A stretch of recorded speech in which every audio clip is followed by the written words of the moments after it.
परमपिता परमात्मा पूर्ण ब्रह्म ये स्वयं ही सतगुरु बनकर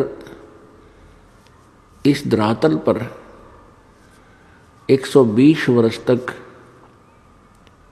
बनारस में लीला की प्रभु ने, तो उसमें परमात्मा स्वयं ही सतगुरु रूप में आए थे। और सतगुरु पृथ्वी पर एक ही होता है, वो या तो स्वयं ही परमेश्वर आते हैं या परमेश्वर के विशेष प्रतिनिधि होते हैं। वो गुरु के अधिकारी होते हैं, वही गुरु पद के योग्य होते हैं, वही पूर्ण रूप से अधिकारी होते हैं उपदेश आदि देने के।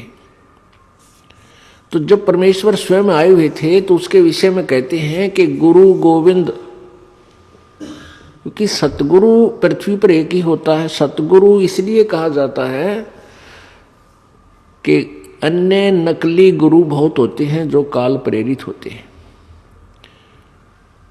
वो वास्तव में गुरु नहीं होते, लेकिन जनता, भोली जनता उनको गुरु मानती है, गुरु रूप से पूजने लग जाती है, इसलिए सतगुरु कहना पड़ा। सत्य गुरु, परमेश्वर ने अपनी महिमा में सतगुरु शब्द और जोड़ना पड़ा, क्योंकि झूठे गुरु बहुत घने होते हैं काल के भेजे हुए। तो यहां उसी के बारे में परमेश्वर कह रहे हैं, गुरु बड़े गोविंद से मन में देख विचार, हरि सुमरे सो वार है, गुरु सुमरे हो पार। अब जैसे परमेश्वर कबीर जी आए हुए थे 600 वर्ष पहले, वो परमात्मा थे लेकिन सतगुरु रूप में विद्यमान थे। अब हम पहले जो हरि हरि राम राम भगवान भगवान करते फिरते थे, कोई लाभ नहीं हो रहा था। सभी देवी देवताओं को पूजते थे, मंदिर मस्जिदों पहाड़ों पर भी जाते थे, तीर्थों पर जाते थे, हमें कोई लाभ नहीं हुआ। और जिस समय हम उस परमात्मा सद्गुरु रूप में प्रकट प्रभु के पास जाते थे, जाते ही हमें लाभ हो जाता था। और फिर वो अपने ही प्राप्ति का यानी सतलोक स्थायी स्थान देने के लिए जो विधि बताते थे, उस साधना के करने से हम पार हुए। तो क्या बताते हैं, गुरु बड़े गोविंद से मन में देख विचार।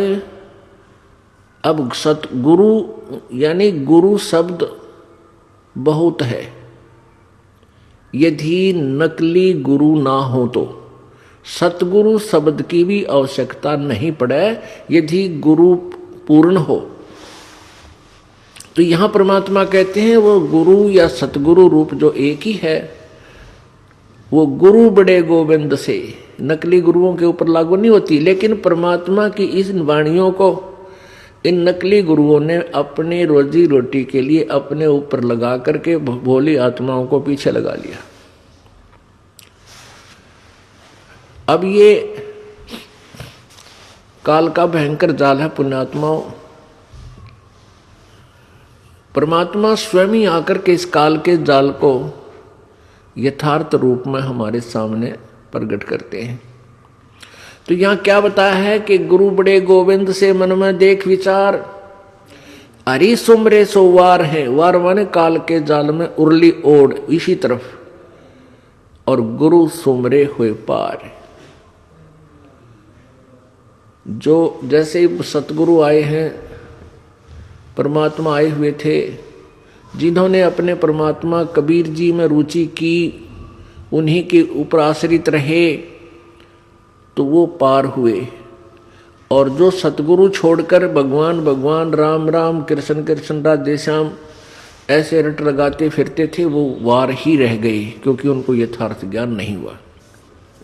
अब परमात्मा क्या बताते हैं, आपकी ऐसी श्रद्धा होनी चाहिए ऐसे गुरु में, जय इब के सतगुरु मिले, जय इब के सतगुरु मिले, सब दुख आखोरो, चरणों ऊपर शीश धरूं, कहूं जो कहनी हो। कबीर साईं मिलेंगे पूछेंगे कुशलात, आज अंत की सब कहूँ अपने दिल की बात। गुरु जी तुम ना भूलियो चाहे लाख लोग मिल जाहीं, हमसे तुमको बहुत है तुमसे हमको नहीं। कबीर तुमरे विसारे क्या बने मैं किसकी शरण में जाऊं, शिव ब्रंच मुनि नारदा इनके हृदय भी न समाऊं।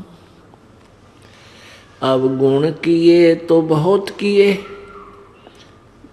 करत न मानी हार, बावे बंदा बख्श दियो बावे गर्दन उतार। अब गुण मेरे बाप जी बख्शो गरीब निवाज, जो मैं पूत कपूत हूँ बोहर पिता को लाज।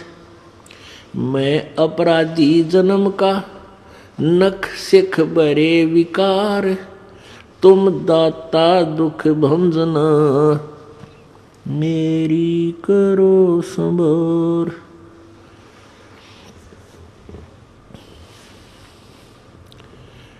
परमपिता परमात्मा पूर्ण ब्रह्म सारी सृष्टि के रचनहार कबीर देव, कबीर प्रभु, कबीर साहब, ये वही प्रभु हैं जो बनारस में जुलाहे रूप में 120 वर्ष रह करके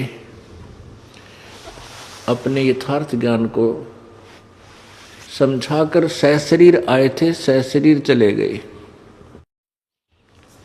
तो उस परमेश्वर ने हमें समझाया है, क्या बताया है कि जिस समय तुम्हें सतगुरु प्राप्त हो जावे, पूर्ण संत मिल जावे, तो उस समय आपका कैसा भाव हो। भाई गुरु मानुष कर जानते, गुरु मानुष कर जानते, ते नर कहिए अंधे, ओए दुखी संसार में आग काल के फंद। अपने आत्मा जब परमात्मा आए थे वो तो भगवान थे ही, वो तो स्वयं परमेश्वर थे कबीर जी। अब वो परमेश्वर ना आकर के इस दास को भेज दिया अपना रिप्रेजेंटेटिव बना के, ना जाने इस दास में मालिक ने क्या देखा। यदि हम अपने अवगुणों को देखते हैं तो हमें, हमारे अंदर ऐसी कोई योग्यता नहीं थी कि ऐसे निर्मल भगवान की और ऐसे निर्मल ज्ञान की हम चर्चा कर सकें और जनता को बता सकें। लेकिन परमात्मा समर्थ है, वो जो चाहे सो कर सकते हैं।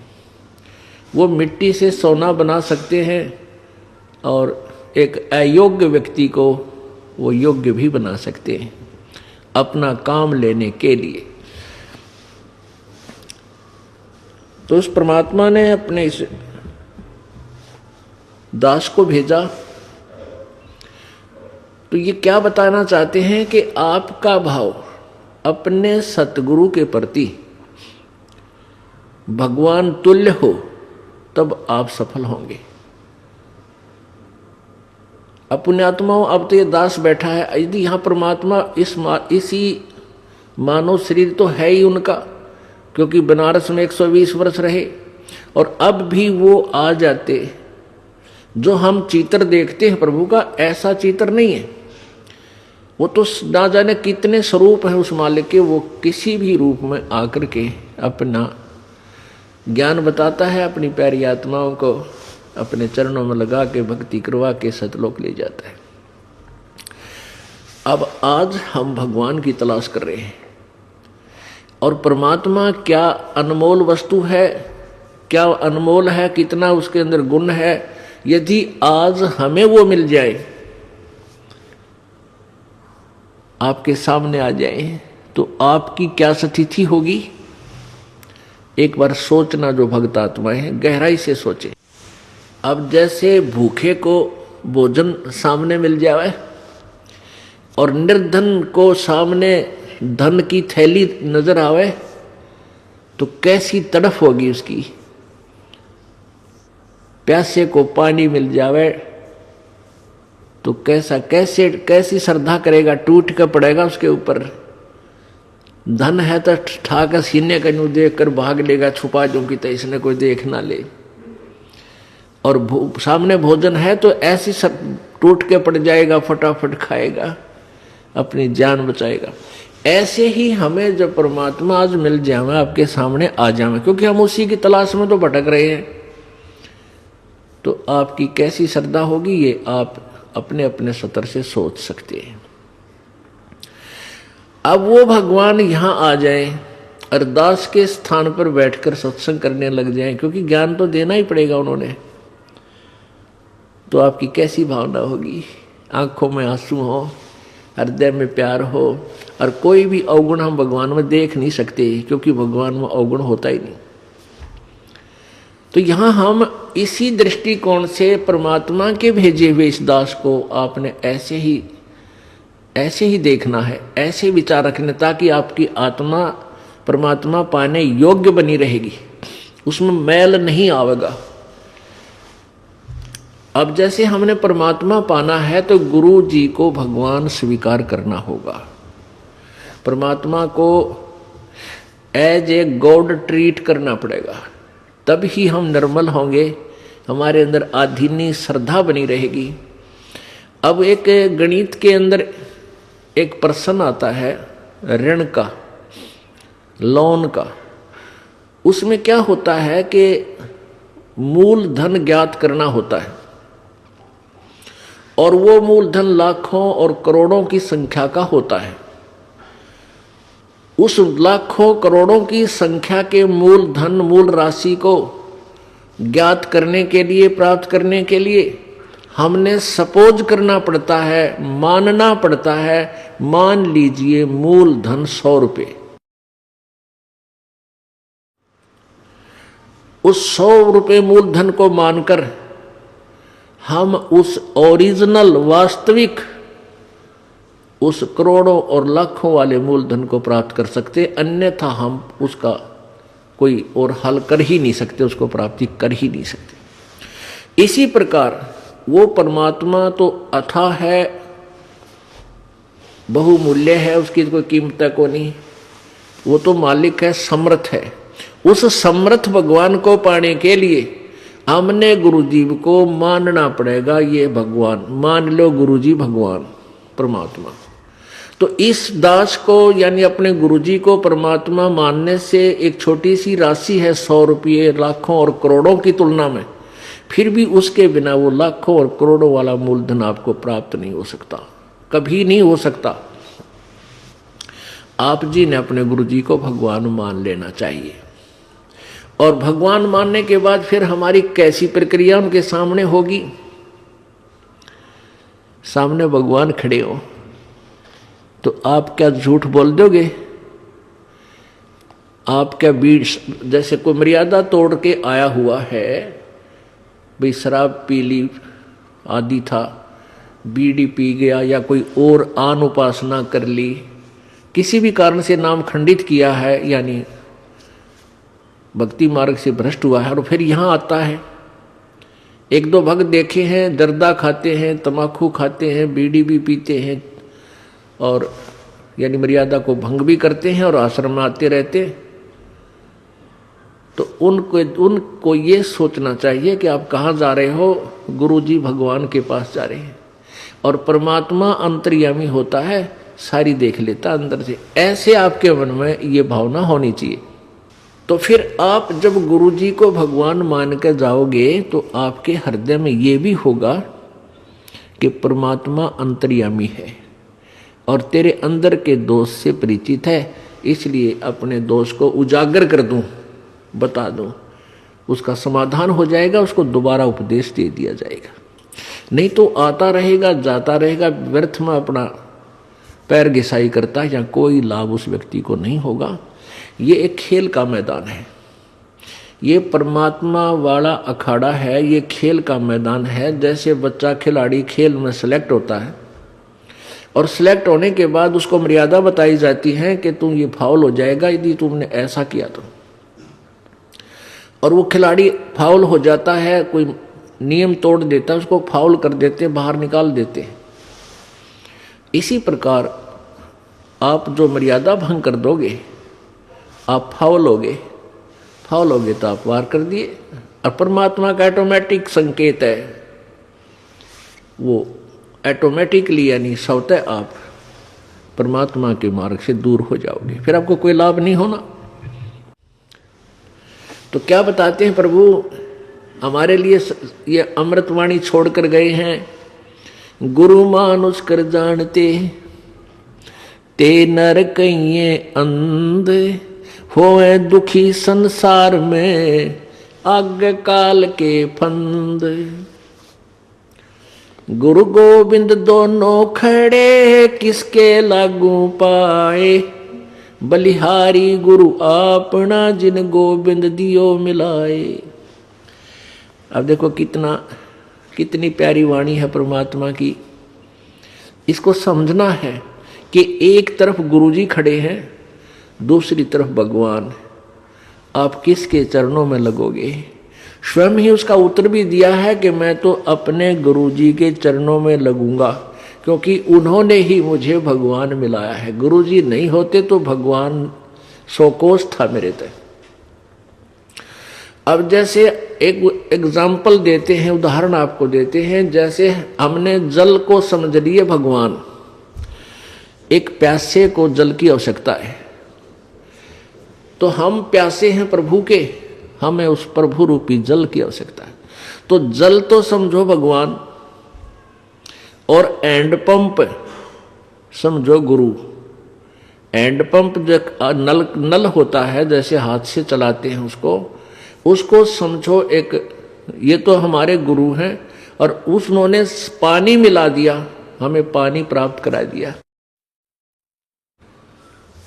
तो पुण्यात्मा परमात्मा कहते हैं, कबीर हरि के रूठता गुरु की शरण में जावे, कहे कबीर गुरु रूठ गए तो हर ना होत सहाय। अब पुण्यात्माओं, जैसे जिस प्राणी के पुण्य अधिक होते हैं तो वो सुखी नजर आता है, उसकी बढ़िया नौकरी भी होती है, व्यवसाय अच्छा होता है, या अपना कोई कार्य बहुत अच्छा होता है, बच्चे भी ठीक हैं, अच्छा उसका जो है ठीक व्यवस्था बनी हुई है। तो सब ये कहते हैं भाई इसका राम राज्य है, इसका भगवान प्रसन्न है इसके ऊपर। और जिसके ऊपर आपत्तियों पर आपत्ति आ रही है वो स्वयं कहता है कि मेरा राम रूठ गया, मेरा भगवान रुष्ट हो गया, मेरा भगवान रुस गया, इसलिए मेरे ऊपर दुख आ रहे। तो पुण्यात्माओं, पुण्य से सुख होता है और पाप से दुख होता है। जिस व्यक्ति के पुण्य समाप्त हो गए और पाप बढ़ गए उसको दुख शुरू हो गया। आपके पुण्य अक्षीण होने से आपको दुख शुरू हो गया। आप कहीं कार्य कर रहे हो खेतों में, आप एक मटका पानी का घड़ा भर के ले गए और वो पी लिया, समाप्त हो गया। आपको पानी की आवश्यकता पड़ी, पानी जल के अभाव से आपको कष्ट शुरू हुआ। आप कहाँ जाओगे? हैंड पंप पर जाओगे और फिर हैंड पंप की सेवा करके, यानी एक मजदूरी करके, और फिर जल फिर भर लाओगे। आप फिर उस जल के अभाव से दुखी थे, जल प्राप्त हो गया, फिर सुखी हुए। जब आपके पुण्य खत्म हो गए, आपका राम रुस गया, आपका भगवान रुष्ट हो गया, आपत्तियां शुरू होगी। उसका क्या समाधान है? कबीर हरि के रूठता गुरु की शरण में जावे, कहे कबीर गुरु रूठ गए तो हर ना करे सहाय। आपका राम रूठ गया, आपका भगवान रुष्ट हो गया, आपके पुण्य समाप्त हो गए, आप दुखी हुए। गुरु रूपी हैंडपंप के पास जाओ और उनकी सेवा करो, वहां से पुण्य फिर भर लाओ, फिर सुखी हो जाओगे।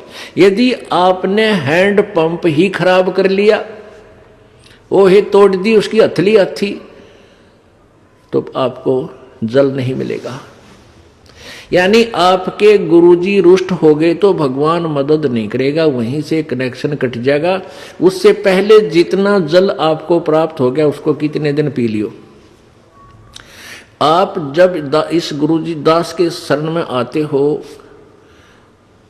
उस मान लिए कोई 1 वर्ष, कोई 2 वर्ष, कोई 4 वर्ष अपनी साधना करते इस दास के बताए हुए, उससे आपको पुण्य प्राप्त हो जाते हैं। और फिर किसी भी कारण से आपका दुर्भाग्य उदय होता है, आप यहाँ से कट ऑफ हो जाते हैं, तो आपके या आप कोई मर्यादा भंग कर देते हो तो आपके गुरुजी रुष्ट हो गए।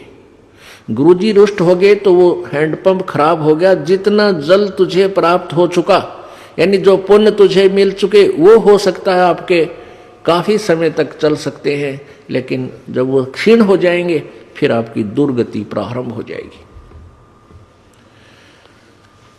इसलिए हमने इस आध्यात्मिक मार्ग को बहुत ही जो है सूक्ष्म दृष्टि से देखना है, बहुत गहराई से सोचना है इसके ऊपर, और प्रत्येक पहलू पर विचार करके फिर इस सफर को तय करना है। परमात्मा क्या बताते हैं फिर सुनो। कबीर गुरु गोविंद दोनों खड़े, किसके लागू पाए, बलिहारी गुरु अपना जिन गोविंद दियो मिलाए। हैंडपंप और जल का उदाहरण, गुरुजी को ही हमने प्रसन्न रखना है, भगवान प्रसन्न आप रहेगा, क्योंकि परमात्मा उस दास गुरुजी के ऊपर वो खुश होता है, प्रसन्न होता है, वो उसका कृपा पात्र होता है। और आप उस गुरुजी की मर्यादा में चलते हो तो परमात्मा प्रसन्न रहता है, आपको प्रॉपर लाभ देता रहेगा। और आप जी ने नियम भंग कर दिया तो आपका कनेक्शन कट गया, आपका हैंड पंप खराब हो गया, आपको पानी जल मिलना बंद हो गया, आप फिर आने वाले समय में आपत्तियों का सामना फिर करना पड़ेगा। इसलिए प्रभु कहते हैं, कबीर हरि के रूठते गुरु की शरण में जावे, कहे कबीर गुरु रूठ गए तो हर ना करे सहाय। सतगुरु के उपदेश का लाया एक विचारे, जय सतगुरु मिलते नहीं तो जाते नरक दुआरे। ओहो, परमात्मा कहते हैं सतगुरु का, सतगुरु यानी पूरे गुरु से लिए उपदेश लेने के बाद अब हमने विचार आया, इस पर गहराई से सोचा कि जय सतगुरु मिलते नहीं, जाते नरक द्वार, और नरक द्वार में दूत सब फिर करते खेचा ताण, उनसे कभू न छूटता और फिरता चारों खान। कबीर चार खानी में भ्रमता, कभू न लगता पारे, सो फेरा सब मेट गया मेरे सदगुरु के उपकारे। ओहो पुण्यात्मा, गहराई से सोचो, तुम तो अभी बालक हो, बालक को चिंता नहीं होती। आप मरीज हो, डॉक्टर को पता होता है कि इसको क्या भयंकर बीमारी है, और इस औषधि से ये सब रोग कट के इसकी जान बच जाएगी। तो परमात्मा कहते हैं तुम्हारे साथ क्या दुर्गति होती यदि सतगुरु नहीं मिलते, सच्चे गुरु नहीं मिलते। सतगुरु के उपदेश का लाया एक विचार, ओहो जय सतगुरु मिलते नहीं हम जाते नरक द्वार। नरक द्वार में दूत सब करते खेचा ताण। जैसे यहां से प्राणी जब शरीर छोड़ जाता है, जब तक सतगुरु नहीं मिलते तो ये मनुष्य शरीरधारी प्राणी निरे पाप कमावे, पुण्य तो कर ही नहीं सकता, हो ही नहीं सकता, क्योंकि जो साधना करता है वो शास्त्र विरुद्ध, वो दोष है। गीता जी अध्याय नंबर 16 के श्लोक नंबर 23 में कहा है कि शास्त्र विधि को त्याग कर जो मनमानी पूजा करते हैं, मनमाना आचरण करते हैं, उनको न तो कोई सिद्धि प्राप्त होती है, ना कोई सुख होता है, ना उनकी गति होती है। फिर इससे सिद्ध है कि यूजलेस। और परमात्मा क्या कहते हैं कबीर भगवान अपनी अमृत वाणी में, उस सच्चिदानंद घन की वाणी में परमात्मा कहते हैं, 100 वर्ष सतगुरु की पूजा, एक दिन आन उपासी, वो अपराधी आत्मा भाई पड़े काल की फांसी। ओए होए, 100 वर्ष तक तो गुरु जी दो सतगुरु के द्वारा दिए गए उपदेश के आधार से साधना कर लीजिए, और एक दिन आन उपासी, यानी आन उपासना मीन शास्त्र विधि को त्याग कर मनमाना आचरण, और वो अपराधी आत्मा, होए होए, यानी शास्त्र विधि सदगुरु के पूर्ण संत से उपदेश लेकर के जो साधना कर रहे हैं वो तो शास्त्र अनुसार कर रहे हैं, और इसके विपरीत जो साधनाएं करते हैं तो वो अपराधी बताए भगवान ने। आन उपासना, शास्त्र विधि त्याग का मनमानी पूजाएं आन उपासना होती है। 100 वर्ष सतगुरु की पूजा, एक दिन आन उपासी, वो अपराधी आत्मा फिर पड़े काल की फांसी। ओए होए, तो इसलिए प्रभु कहते हैं कि जब तुम सदगुरु के अतिरिक्त कोई भी साधना करते हो वो तो अपराध है, वो तो पुण्य है ही नहीं। इसलिए आप पुण्य तो कमा नहीं रहे, बन नहीं रहे, आपके पाप बन रहे हैं। तो पाप के आधार से नरक जाते, नरक में ऐसे ठोकते हैं जैसे डंगरों को लठ मार मार कर और फाटक में बंद करते हैं, वो वापस भागते हैं और लठ मार कर उसको जबरदस्ती उसके अंदर ठोक देते हैं। ऐसे ही आपको नरक में जब डाला जाएगा वापस भागने की चेष्टा करते हैं, और यम के दूत उनके से मोगरे मारते हैं पीछे ते, कितना लागो, शर्म में लागो, आंख फूटो, कड़म में लागो, और जबरदस्ती उसके नरक में ठोक देते हैं। तो वो खेचा तान, वो बाजे, वो लठ मारे, आंग ठोके, तो कहते हैं नरक द्वार में दूत सब फिर करते खेचा तान, और उनसे कभू ना छूटता फिर फिरता चारों खान। चार खानी यानी 1,84,00,000 योनियों के प्राणियों की योनियों में कष्ट उठाना। चार खानी में भरमता और कभू न लगता पारे, सो फेरा सब मिट गया मेरे सतगुरु के उपकारे। ओए होए, कहते वो सारा बाईपास काट दिया परमात्मा सतगुरु ने, सारा बाईपास निकाल दिया। ना नरक में जाना, ना 84,00,000 योनियां भोगना, ना यम के दूत सतावें। तो कितना सुख दिया प्रभु ने, गुरुदेव ने, यानी सतगुरु के उपदेश से जो उन्होंने मार्गदर्शन हमें दिया, नाम दिया, उससे हमें कितना लाभ हुआ। सब फेरा मिट गया वो सतगुरु के उपदेश। अब परमात्मा कहते हैं 7 समुद्र की मसी करूं, लेखनी करूं बन राय, धरती का कागज करूं, गुरु गुण लिखो न जाए। ओए होए, लिख के दिखाओ गुरु जी का गुण।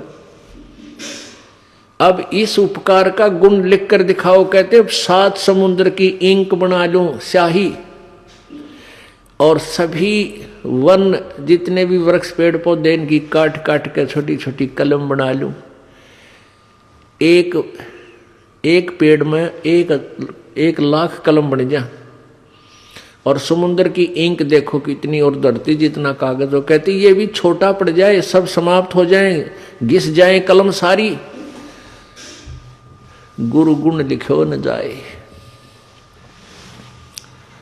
अब विचार करके देखो, 84,00,000 प्रकार की योनियों में हमें धक्के खाने थे। कुत्ते की योनि, कुत्ते के जीवन पर विचार करो पुण्यात्माओं। आज हमें डर नहीं लगता क्योंकि हम बालक हैं, हमें ज्ञान नहीं है, हम नहीं डरते, हमें भय नहीं लगता कि हम कुत्ते बनेंगे, गधे बनेंगे, सूअर बन जाएंगे, क्योंकि हमें ज्ञान नहीं है, और ज्ञान बिना डर नहीं होता। अब छोटा सा बालक होता है, अबोध बच्चा, बिजली के करंट वाले तार को भी पकड़ लेता है, उसमें स्पार्क हो रहा होता है, स्पार्किंग होती है, उसमें आपस में चिंगारियां सी उठती हैं, वो उसको एक अच्छी वस्तु मानकर उसको ग्रहण कर लेता है, क्योंकि उसको पता नहीं कि कितनी भयंकर वस्तु है, और वो मृत्यु को प्राप्त हो जाता है। ऐसे ही बच्चा सर्प, एक माई बता रही थी कि मेरे लड़के ने, मेरी बेटी के लड़के ने सर्प पकड़ लिया और सर्प ने उसको डस दिया, उसका सारा हाथ सूज गया। उसमें फिर डॉक्टर को दिखा कि इसको तो सर्प नटका डस लिया। तो उससे पूछा कि भाई कैसा था? कहता लंबा लंबा, पूछ जैसा, भैंस की पूछ जैसा था। अब उसको पता नहीं था ये इतनी भयंकर वस्तु है, बालक था। तो पुण्यात्माओं, अब आप बालक हो, बच्चे हो, इतने बहुत बालक हो, आपको डर नहीं। और जब वो बच्चा बड़ा हो जाता है, उसको ज्ञान हो जाता है ये सांप इतनी भयंकर वस्तु है, सर्प, और बिजली कितनी खतरनाक है, ये जानलेवा है, तो फिर कभी जब वो बड़ा हो जाता है, यानी उसको ज्ञान हो जाता है, और कहीं ऐसा तार नीचे गिरा हो, वायर, और वो सपार कर रहा हो, आप भी दूर भाग जाएगा और दूसरों को भी कहेगा दूर हो लो, दूर हो लो, दूर हो जाना, इसमें करंट है, ये मार देगा। ऐसे ही सर्प दिखाई देगा तो दूर भाग जाएगा, और कोई बताएगा इधर मत जाना, देखो वो सर्प है। तो पुण्यात्माओं, जिस समय आप सियाणे हो जाओगे, ज्ञान में बड़े हो जाओगे, आपको ज्ञान हो जाएगा, फिर आपको नींद आना बंद हो जाएगा। आपको इतना डर लगेगा कि हम कुत्ते बन जाएंगे, हम गधे बन जाएंगे, हे भगवान। तो फिर आपका भक्ति में मन घना लगेगा। इसलिए ज्ञान आपको इसलिए करा जाता है कि आप इस योग्य हो जाओ, ये समझो कि हम यदि ये क्रिया नहीं करेंगे तो हम इस दुख का सामना करना पड़ेगा। अब क्या बता रहे हैं परमात्मा के, एक कुत्ते की योनि को देखो। ओहो, अब ये शीत लहर चले थी, ऊपर से धुंध और वर्षा की बूंदें आवे थी, और वो कुत्ते राम बाहर गली में बैठे थे। पहले वो कभी मनुष्य थे, और मनुष्य जीवन में ये सुविधाएं प्राप्त होती ही होती हैं, ये नियम है ईश्वर का। ये जो सुविधाएं आपको प्राप्त हैं, इनको आप बहुत कुछ मान बैठे हो, और इन सुविधाओं के उपलब्ध होने से आप भूल जाते हो भगवान को, ये गलती कर जाते हो। और अब आपका यकीन नहीं होता, चाहे कितनी वाणी सुन लो, बहुत देर से वो ये ज्ञान आपको डर लगने लगेगा, बहुत काफ़ी सत्संग सुनने के बाद और भक्ति साथ में प्रवेश हो जाएगी, उससे ये ज्ञान आपका हृदय में डटा रहेगा। फिर आप डरा करोगे, अरे तेरा गजब भैया, ये भगवान है, कुत्ते बन के और ये दुख उठाने पड़ते। आज शराब पी करके और थाली का ठोकर मारते हैं, फेंक देते हैं थाली को, बड़ी बराई भोजन से तैयार थाली को फेंक देते हैं, और उसकी पत्नी बैठी बैठी रो रही होती है। 2 घंटे लगा कर रोटी बनाई, पति देव आवेंगे भोजन खावेंगे, और पति देव आया टीटी बन के, खाना धर दिया, पहले दिन में बैठा रहेगा, वह कहीं खाना खा ले। अब वो सोच है नहीं उसको, क्योंकि तो शराब में टन होया बैठा है। फिर वो ये कहेगी तो मत पिया कर, रोज पी का हो, अपने शर्म नहीं आती। बस इस बात से वो टीटी फिर चिढ़ जाता, थाली फेंक दे, पत्नी ने भी कूट दे, टीवी भी फोड़ दे, यानी पता नहीं क्या नुकसान कर दे। अरे वो कुत्ता बन गया वो दुष्ट आत्मा। अब कुत्ते की योनि पाके कहाँ बैठा, गली में, और सारी रात भौंके, क्यों उसमें ऐसी नेचर दे दी भगवान ने। सारी रात भौंकन से उसको भूख लगा है। सुबह उठकर फिर कहाँ जाता है, वो रसोई की तरफ सरकता है, किसी के दरवाजे खुला देखकर रसोई की तरफ भागता है, क्यों मैं कहा उसने अन्न की। अब उस लाट साहब ने कौन जान देगा, रसोई में कोई मारे लठ टांग के ऊपर लाग गया। आध घंटे तक रोए, बाहर गली में खड़ा होगा, ट्या ट्या, और फिर दूसरे घर में सरके धीरे धीरे, हो सकता है उसके भाग में वहाँ लठ मिला या टूक मिला। यदि वहाँ भी लठ मिल गया तो फिर कहाँ जाएगा, गांव से बाहर जाता है। क्या खाता है, वहाँ टट्टी खा कर आता है, वो जो थाली का लात मारा करता है वो दुष्ट आत्मा। तो अब ज्ञान बिना हमें ऐसा लगता है कि शायद हम कुत्ते गधे नहीं बनेंगे, हमारी न्योय मौज रहेगी। परमात्मा कहते हैं तू जाने तेरी ऐसे निभाएगी, ये तो हरदम लेखा वरना रे। छोटे बालक थे, कोई चिंता नहीं थी, कूदते फिरो थे, हैं कोई, और फिर जवान हो गए, रोजी रोटी की चिंता बनी। अब जवानी में भी चलो आदमी अपना टाइम पास कर लेता, फिर बूढ़े हो गए, कदे जाड़ पड़वानी, कदे आँख बनवानी, 3-4 तो सपेर पार्ट साथ रखने पड़ेंगे, किता चश्मे, किता दांत, किता हाथ में डोगा। तो कहते तू न सोचा था कि मैं सदा जवान रहूंगा या ऐसे ही मेरी बात बनी रहेगी। नहीं, ये तो एक सांस सांस का अकाउंट तेरा प्रतिदिन हो रहा है, और एक दिन ऐसा होगा आप शरीर छोड़कर जाओगे, अवश्य जाओगे, ये तो पता है। और फिर जिन्होंने पुण्य नहीं किए, सतगुरु का संग नहीं किया, वो फिर 84 लाख योनियों में धक्के खाएंगे। सुखदेव ने 84 भुगती बना पजावे खरवो, तेरी क्या बुनियाद पराणी तू पेंडा पंथ पकड़वो। होय होय। आन उपासना करने वाले एक सतगुरु को छोड़कर अन्य जो साधना किसी भी संत या किसी सतर की, वेदों तक के सतर का भी कोई गुरु आपको मिला है, तो भी आपकी ब्राह्मणाटी दुर्गति समाप्त नहीं हुई। क्या बताते हैं? सुखदेव ने 84 भुगती बना पजावे खरवो, तेरी क्या बुनियाद पराणी तो पेंडा पंथ पकड़वो। सुखदेव जैसे ऋषि, उन्होंने भी 84 लाख योनियों को भोगना पड़ा, क्योंकि उनको सतगुरु नहीं मिले, ये मार्ग नहीं मिला, ये पेंडा नहीं मिला। क्या बताते हैं? कोट जन्म तन भरमत हो गए, कुछ ना हाथ लग्या रे, कुकर सुकर खरबा बोरे, कौआ हंस बुगारे। कोट जन्म तू राजा के, ना मिटी न मन की आशा, भिक्षुक होकर दर दर घूम लिया, मिला न निर्गुण रासा। अब क्या बताते हैं कबीर परमेश्वर कि एक पूर्ण संत ना मिलने से, पूर्ण संत ना मिलने से आप अन्य साधना करके, जैसे वो वेदों अनुसार साधना, कोई अच्छा ऋषि संत मिल गया, वो भी गुरु बनाने पड़ते हैं। ओम नाम का जाप किया और अच्छे पुण्य किए, उसके आधार से कहाँ तक पहुंच जाते हो आप? ब्रह्मा विष्णु महेश तक की पदवी भी प्राप्त कर सकते हो, देवता की पदवी भी प्राप्त कर सकते हो। वरुण जल का देवता, कुबेर धन का देवता यानी वित्त मंत्री, इन पदवियों को भी तू प्राप्त कर सकता है। लेकिन फिर 84 लाख योनियों में भी आपको जाना ही पड़ेगा। कहते हैं भिक्षुक होके दर दर घूमिया और मिला न निर्गुण रासा। भिक्षुक होके, जैसे किसी को प्रेरणा हुई पुण्यात्मा को, घर त्याग दिया, जंगल में जा बैठा।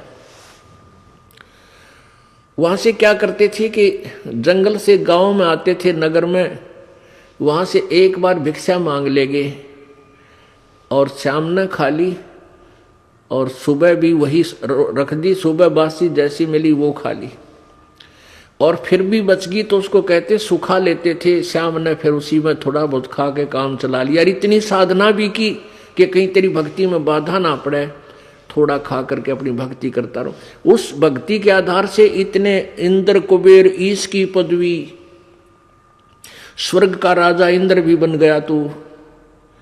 लेकिन ये जन्म मृत्यु और 84 लाख योनियों का तेरा कष्ट मिटा नहीं, क्योंकि तुझे वो मार्ग नहीं मिला।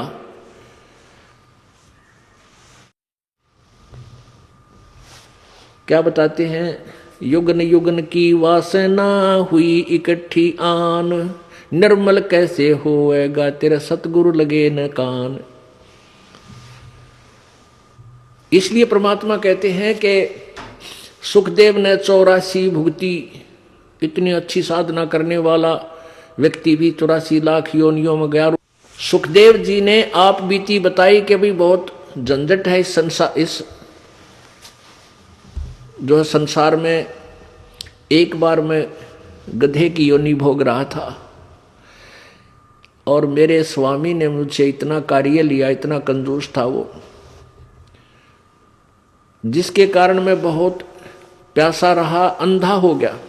भूख प्यास के कारण समय पर आहार भी नहीं करने दिया तो मैं अंधा हो गया। अंधा होने के बाद मेरे स्वामी ने मुझे घर से निकाल दिया, 2 मारे लठ और चलता कर दिया। अब मैं एक पगडंडी पकड़कर उसके ऊपर से जा रहा था, आगे एक नाला आ गया, उस नाले में मेरे अगले पैर जाने लगे, मैंने जंप लगाना चाहा, कूदना चाहा तो बीच में फंस गया। यानी गर्दन अगले से थोड़ा ही नाला था, 2-2.5 फुट का, 2-3 फुट का, अगली गर्दन आगे टिक गई, पीछे पीछे टिक गया। यानी उसके ऊपर पुली बन गई, मेरी पुल बन गया। अब वहाँ दूरी ज़्यादा थी शहर से, इक्का दुक्का व्यक्ति आता था, मुझे किसी ने नहीं निकाला। मेरे ऊपर पैर रखे कमर पर, पार हो जा, मेरा पुल बना लिया। और मैं तड़फ तड़फ के भूख प्यास से कई दिनों तक तड़फ तड़फ के मृत्यु को प्राप्त हुआ। अब कहता है मुझे वो याद आती है, वो दुख मेरा मुझे दृष्टिगोचर हो रहा है, मुझे याद रह गई इस दुख की। अब मैं भगवान घड़ा बजता हूँ, परमात्मा को बहुत याद करता हूँ। लेकिन वो परमात्मा को याद कौन से को कर रहे थे? वो उनको पता नहीं था कि कौन परमात्मा है जो 84 लाख योनियों को दुख को खत्म कर सकता है। अब परमात्मा परमेश्वर अपने ही महिमा आप ही बताते हैं, तुम कौन राम का जपते जापम और ताते मिटे ना ये तीनों तापम। तुम कौन से भगवान की भक्ति कर रहे हो जिसे तुम्हारे ये दुख नहीं मिट रहे। अब जैसे 3 ताप होते हैं, दैहिक, दैविक और आध्यात्मिक। अब जैसे दैहिक ताप जो है, अंधा हो जाना, गूंगा बहरा हो जाना, कोढ़ लग जाना और कोई बीमारी बन जाना, कोई रोग हो जाना, ये दैहिक रोग है। कोई सर्प ने डस देना, ये दैहिक जो दोष ताप हैं। एक दैविक ताप होते हैं, किसी देव का रुष्ट हो जाना, कोई भूत प्रेत जो है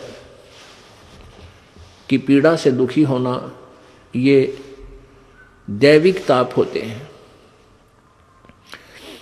एक अध्यात्म होते हैं जो रॉन्ग साधना करने से, जैसे उससे आपको कष्ट होता है और आप किसी के ऊपर जंतर मंतर करके किसी को कष्ट करते हैं, या दूसरा आपके ऊपर जंतर मंतर करके आपको दुखी करता है, तो कहते हैं ये तीनों ताप भी पूर्ण परमात्मा से ही, जैसे कोई किसी को श्राप दे देता है,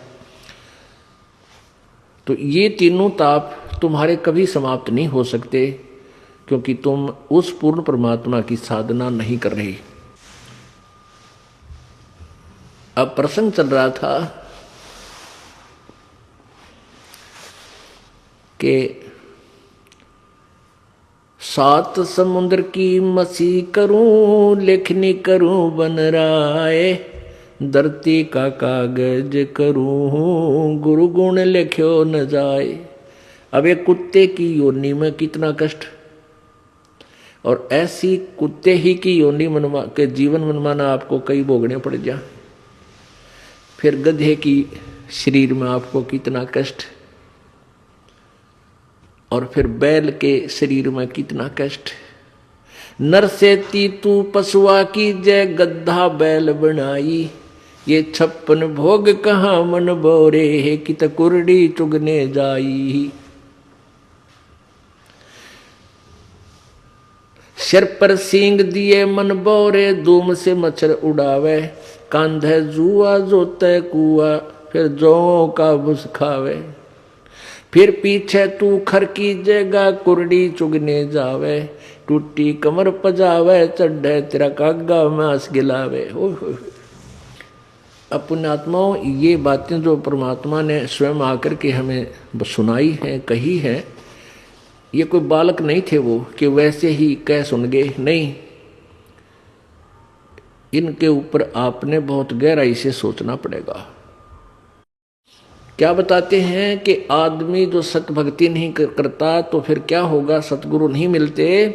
नर से तू पशुआ की जय, गद्धा बैल दीजय बैल बनाई, और 4 पैर जंगल में डोले, तेरा तो ना पेट भराई। ओए होए, अब हम मनुष्य हैं और जब भी भूख लगती है खाना खा लेते हैं। बाहर सफ़र में है, रोक भाई गाड़ी, चाय पीवांगे, चाय बनवा लो, समोसे लिया भाई, बर्फी लिया, लड्डू लिया, हैं खूब खाए, टन हो गए, चल पड़े। और फिर भूख लगती, प्यास लगती है, समय पर पानी जल बाहर कर लेते हैं, अच्छा फिल्टर पानी पीने लग गया आजकल तो। यानी खूब सुविधा आपको प्राप्त है क्योंकि आपके पुण्य है।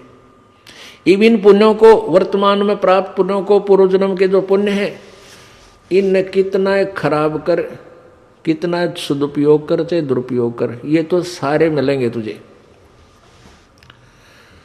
और यदि भविष्य की तैयारी नहीं की तो ये सुविधाएं तेरी छीन ली जाएंगी।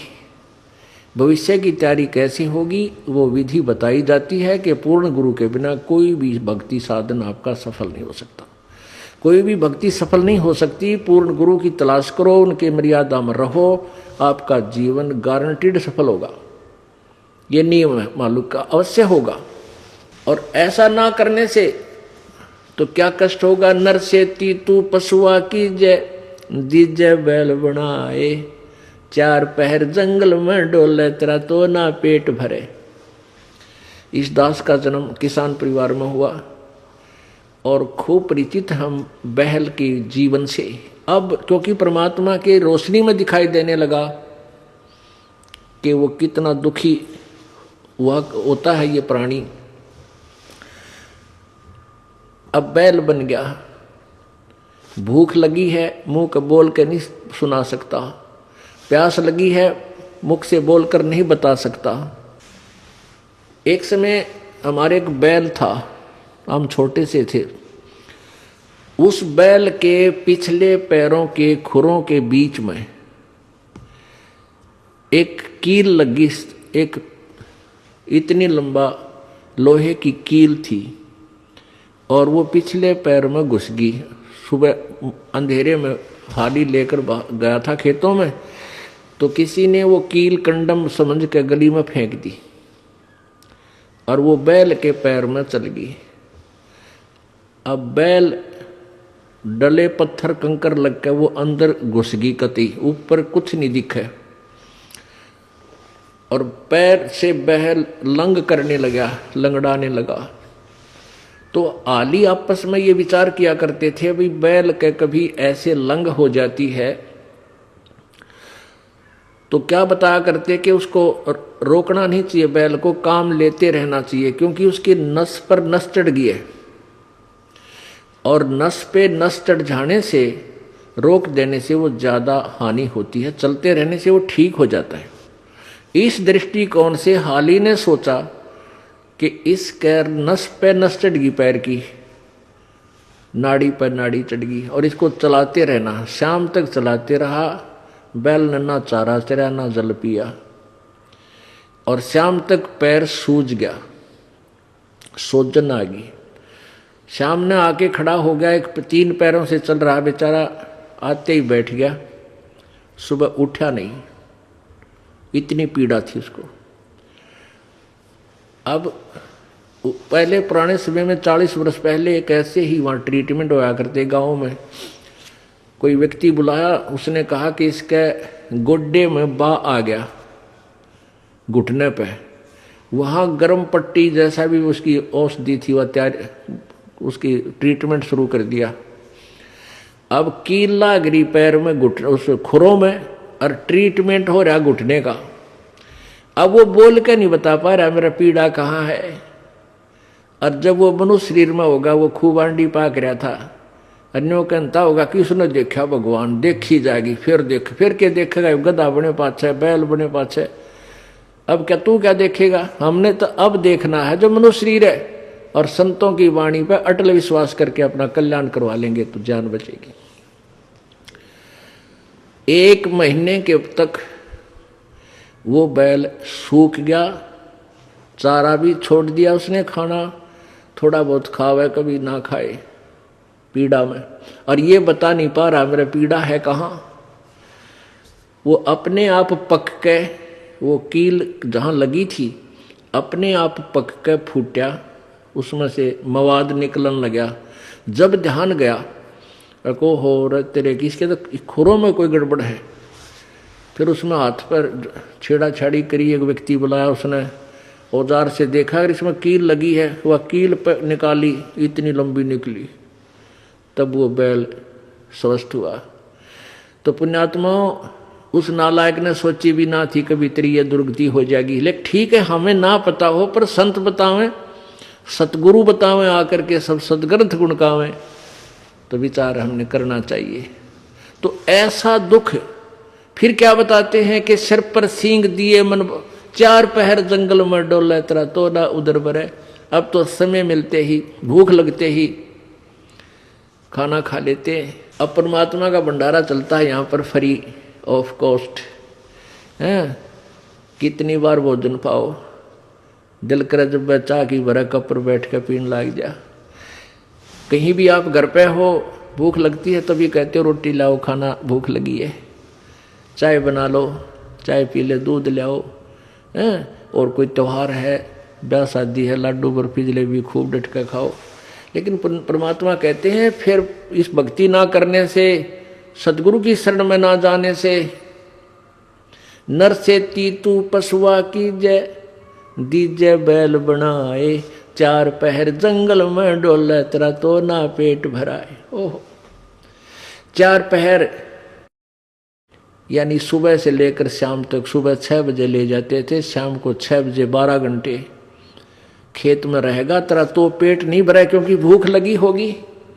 आसपास हरी भरी घास और खेती होगी जो उसका आहार है बैल का, लेकिन वो खा नहीं सकता क्योंकि हाथ में लठ आली का मालिक का कड़म मारे, जाके चरने की चेष्टा करेगा तो खाने की।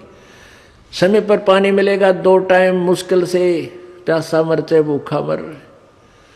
पुण्यात्माओं, अब ये सतगुरु का गुण लिखने लग जाओ आप कितने।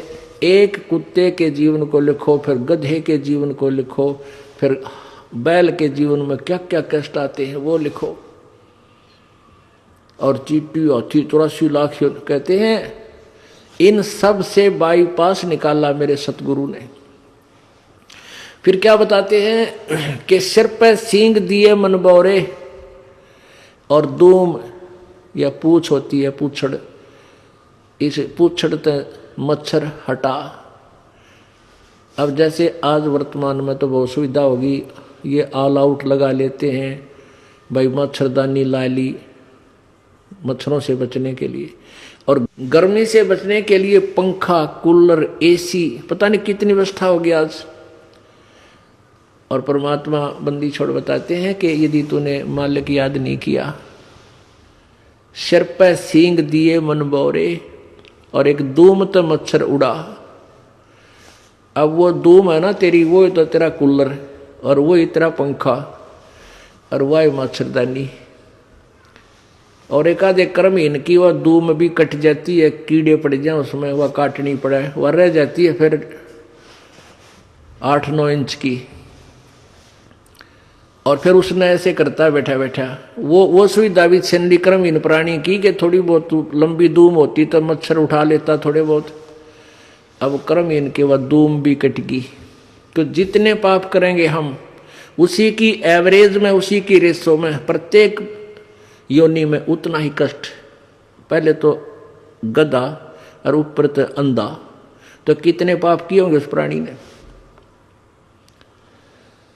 फिर बैल और धूम कट गई, वो मच्छर भी ना हटा सकता, मक्खी भी ना उड़ा सकता, थोड़ी बहुत कुछ सहयोग था वो भी खत्म हुआ। तो पुण्यात्माओं, इनको घनी गहराई से सोचो और फिर भगवान और गुरु जी की तुलना करो कि हम कितना बाईपास चल रहे हैं। फिर क्या बताते हैं, कंध जुआ जोते कुआ, कौंधों का भुस खावे। ओहो,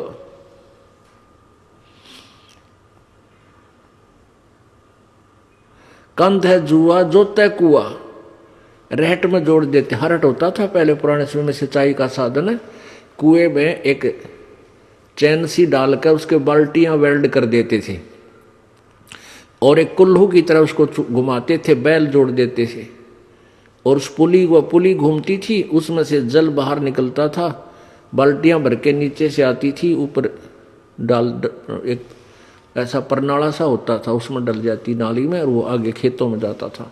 तो बैल को सुबह जोड़ देते, शाम तक वो उसका लठ मारते, अपने आप चलता रहता सिंचाई करने के लिए।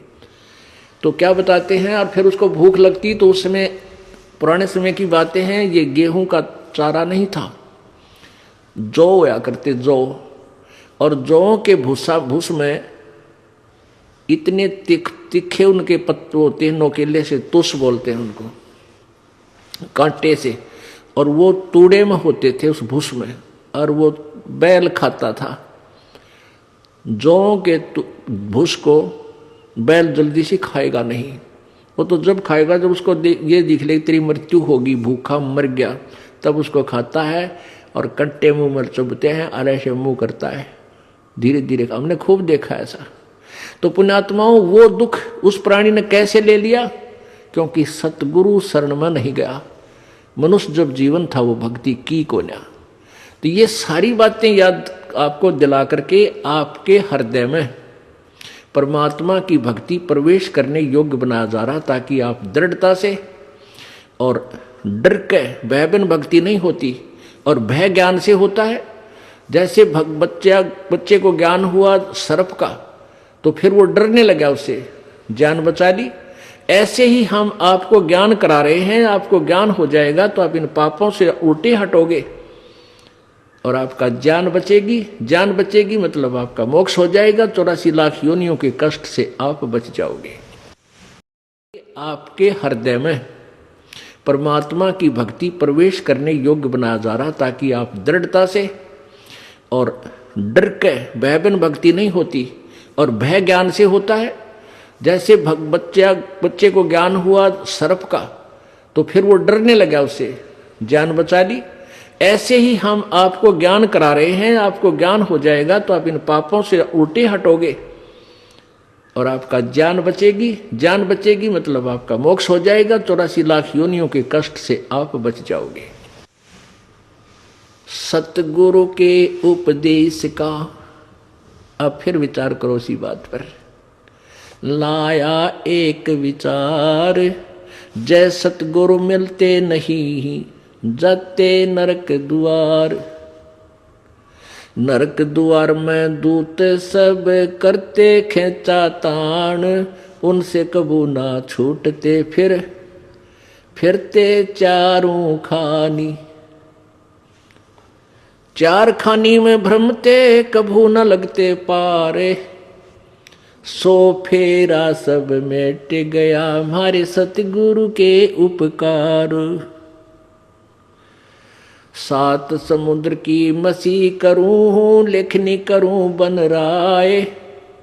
धरती का कागज करूं, गुरु गुण लिख्यो न जाए।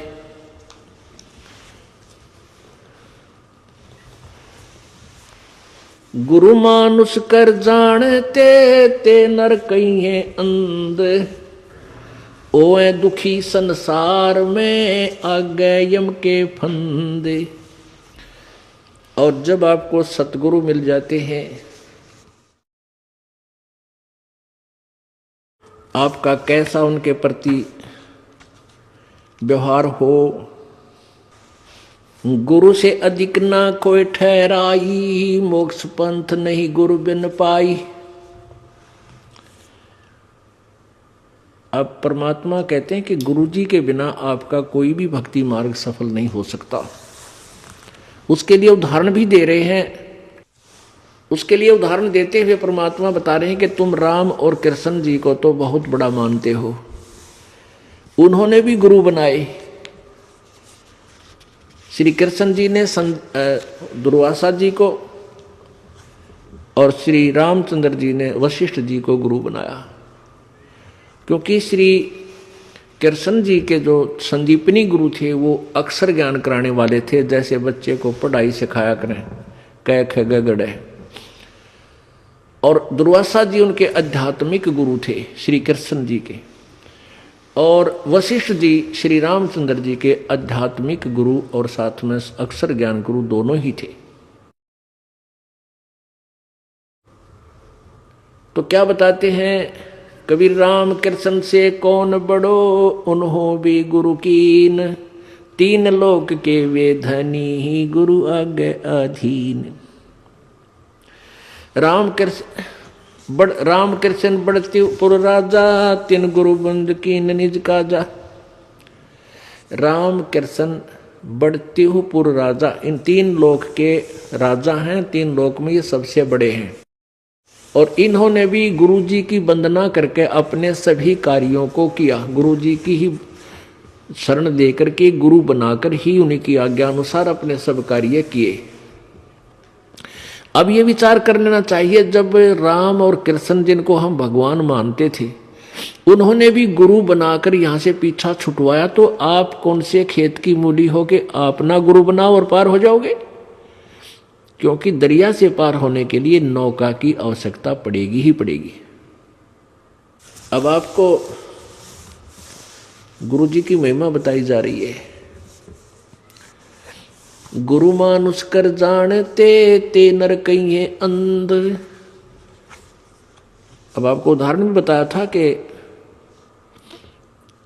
गुरु जी को भगवान मानकर ही हमने अपनी आध्यात्मिक क्रियाओं को करना पड़ेगा। क्योंकि आप जब गुरु जी के पास जाओगे तो आपके मन में ये होगा, यदि इनके स्थान पर भगवान होते आज तो आप कैसा व्यवहार करते? निष्कपट गदगद आत्मा और चेहरे की तरह इन्हें देखते रहते। तो ऐसे आप में विनम्रता आवेगी, आपका अंतःकरण नरम होगा, आपका दोष दूर होने लग जाएगा। यदि आप इस दास को अपने जैसा ही एक व्यक्ति समझोगे, भाई थोड़ी बहुत दो बात सीख रहा है, गुरुजी है नाम देता ले लेता हूँ, इससे लाभ नहीं होगा। लाभ होगा तभी जब आपके हृदय में असीम श्रद्धा होगी इस दास के प्रति, एज ए गॉड। दास गॉड नहीं है, दास भगवान नहीं है, लेकिन आपने सपोज करना पड़ेगा, आपने मानना पड़ेगा इस इक्वेशन को, इस प्रश्न को हल करने के लिए, जन्म और मृत्यु के इस प्रश्न से पीछा छुटवाने के लिए, हल को सोल्व करने के लिए प्रॉब्लम को आपने मानना पड़ेगा। ये रूल है ईश्वर का। तो आप अपने हृदय से मानोगे, औपचारिकता नहीं, हृदय से करना पड़ेगा। उसके लिए क्या नियम बता रहे हैं प्रभु कबीर परमेश्वर जी? गुरु चरणन से ध्यान लगावे, अंत कपट गुरु से ना लावे। गुरु वचन निश्चय कर माने है, पूरे गुरु की सेवा ठाने। ओहो, गुरु वचन निश्चय कर माने, गुरु जी का वचन पर पूरा विश्वास रखे, जो वो कहें उसको अवश्य आज्ञा का पालन करे, और पूरे गुरु की सेवा यानी पूरे गुरु को बनावे, उसकी पूजा करे, उसके अनुसार साधना करे, अधूरों से नहीं। गुरु की शरणा लीजय भाई, तात जीव नरक नहीं जाई। गुरु कृपा कटे यम फांसी, विलम न हो मिले अविनाशी। गुरु बिन काहू न पाया ज्ञाना, जो थो था भूछड़े किसाना। पूरे संत के बिना कहते हैं जो साधना भी कर रहे हैं वो ऐसी है जैसे कोई अनजान शराबी किसान और थोथे उसने कूट रहा हो, उसमें से अन्न निकालने के लिए कभी नहीं निकल सकता, कितना प्रयत्न कर ले, थोथे उसको कूटने से उसमें से अन्न नहीं निकले। जैसे धान निकालते हैं तो जिसमें धान सहित जो भूस है उसको कूटेंगे तो धान परल परल निकलेंगे, और उस भूस को कूटेंगे धान रहित तो कितना कूट ले, कुछ हासिल नहीं, कितना प्रयत्न कर ले। ऐसे ही शास्त्र विधि रहित और अधूरे गुरुओं के आधारित जो साधना हम कर रहे हैं वो थोथा भूस कूट रहे हैं।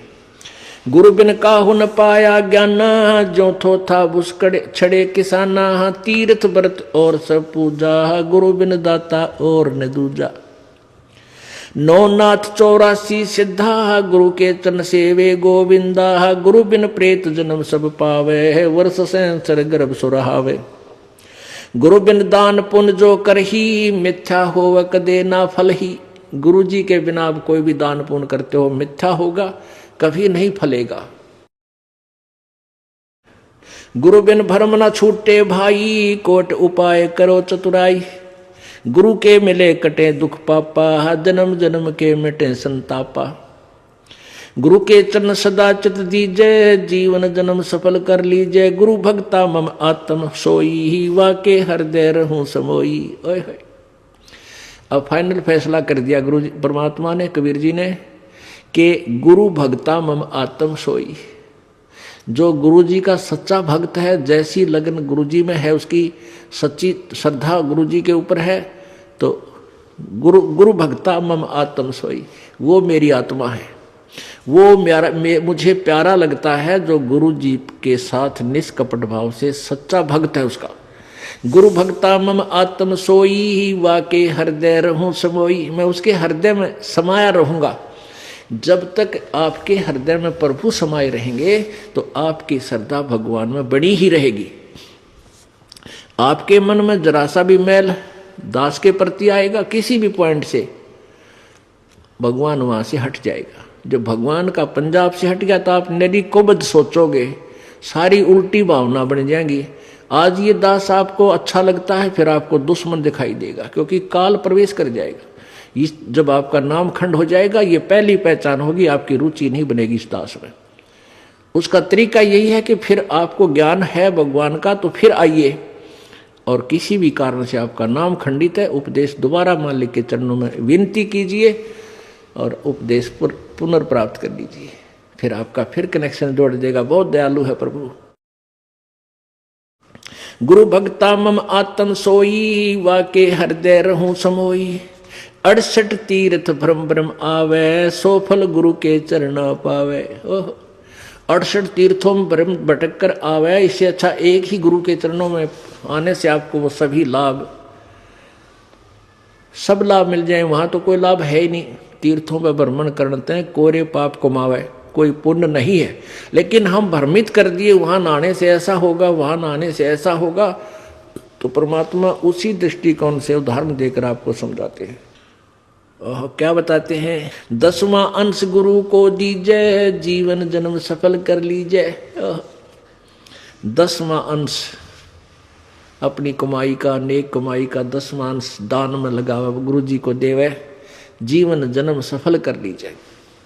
10वां अंश गुरु को दीजिए, जीवन जन्म सफल कर लीजिए। गुरु बिन होम यज्ञ नहीं कीजिए, गुरु की आज्ञा माए रहीजे। गुरु जी के बिना कोई भी आपका धार्मिक अनुष्ठान आपने नहीं करना है, और गुरु जी की आज्ञा में ही चलना है। अब कितनी गहरी वाणी बोली है प्रभु ने। गुरु सुरतुरु सुरधेनु समाना, पावे चरणन मुक्ति परवाना। आप जो सतगुरु हैं, पूरे गुरु हैं, देवताओं के एक सुरतुरु बताते हैं। स्वर्ग में एक सुरतुरु, देवताओं का वृक्ष, तरु माने वृक्ष, कहते हैं उसके नीचे बैठकर जो भी कामना करते हैं वही मनोकामना पूर्ण हो जाती है। सुरतुरु बोलते हैं उसके, देवताओं का वृक्ष। और एक सुरधेनु यानी देवताओं की गाय, उसके पास जाकर के जो भी याचना करते हैं वही यानी आहार, उसको खाद्य पदार्थ बना बनाया तैयार मिल जाता है। तो कहते हैं गुरु जी, सतगुरु जो होते हैं वो सुरतुरु भी है और सुरधेनु भी है। गुरु सुरतुरु सुरधेनु समाना, पावे चरण मुक्ति परवाना। तन मन धन अर्प गुरु सेवे, हो गलतान उपदेश से ही लेवे। तन मन धन अर्पण करके और गुरु जी की यानी शरण ग्रहण करे, उपदेश ले। तन मन धन अर्प गुरु सेवा। तन मन धन कैसे अर्पण करना है? पुण्यात्माओं, अपने हृदय में इस बात का एक गांठ लगा ले, यानी सच्चे दिल से अपना विश्वास कर ले कि ना तो ये शरीर तेरा और ना वो संपत्ति और परिवार तेरा, बिल्कुल नहीं है। ये मन में धारणा हो जाए कि न तो मेरा परिवार है, न मेरा शरीर है, न ही मेरी ये संपत्ति है, ये सब प्रभु की है और इसका सदुपयोग करूं। संपत्ति का 10वां अंश गुरु को दीजिए, ये धन अर्पण कर दिया आपने। और अपने बच्चों को, परिवार को भी मालिक के चरणों में लगा दे, ताकि उनका भगवान रखवाला हो जाए और आप भी समर्पण रहे प्रभु में। तन मन धन अर्प गुरु सेवे, हो गलतान उपदेश ही लेवे। सतगुरु की गति हृदय धारे, और सकल बकवाद निवारे। गुरु जी ने जो मार्गदर्शन कर दिया, केवल वही साधना, उसी नियम में रहे, बाकी सब बकवादों को छोड़ दे। गुरु के सम्मुख वचन ना कहे, सो ससरनी गैणी सुख ले।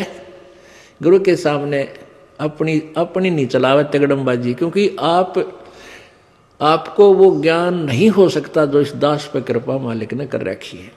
और इस दास की आज्ञा और जो भी फाइनल फैसला करे वो फाइनल हो आपके लिए। आपका पुराना ज्ञान चाहे कितना आपने अच्छा लगता उसको रिजेक्ट कर दे, छोड़ दे।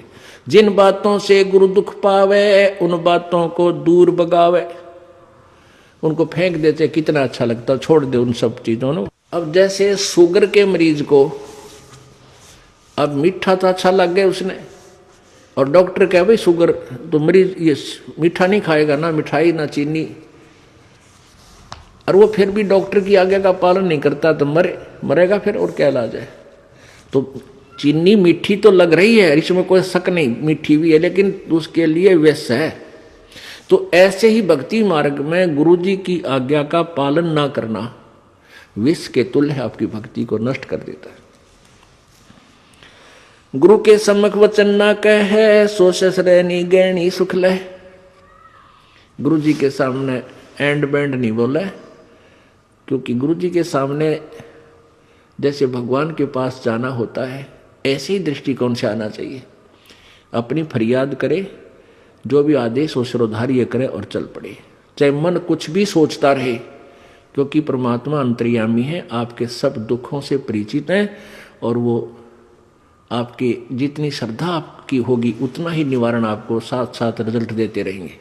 तो आपने समर्पण और श्रद्धा बढ़ानी है, उसके बढ़ाने के लिए आपको यहाँ बुलाया जाता है, भक्ति कराई जाती है, दान पुण्य करवाया जाता है, सेवा करवाई जाती है, ताकि आपकी श्रद्धा जितनी बढ़ेगी उतना ही प्रभु आपके संकटों का निवारण समांतर करता रहेगा। अब जैसे आप यहाँ आए और आते ही आपको ठीक कर दिया, आप ना हो भूल गए भी यहाँ, क्योंकि हमने देखे झाड़े लवानी है, झाड़े लवाए लाया, हो गया, आराम हो गया, बस ये क्या वहाँ जाना नहीं भूल कर फिर। तो यहाँ आते भी आपको सुख दिया जा सकता है, लेकिन ये परमात्मा चाहते हैं कि ये बच्चा आते कुछ तो राहत अवश्य देगा, ताकि आपका विश्वास बने।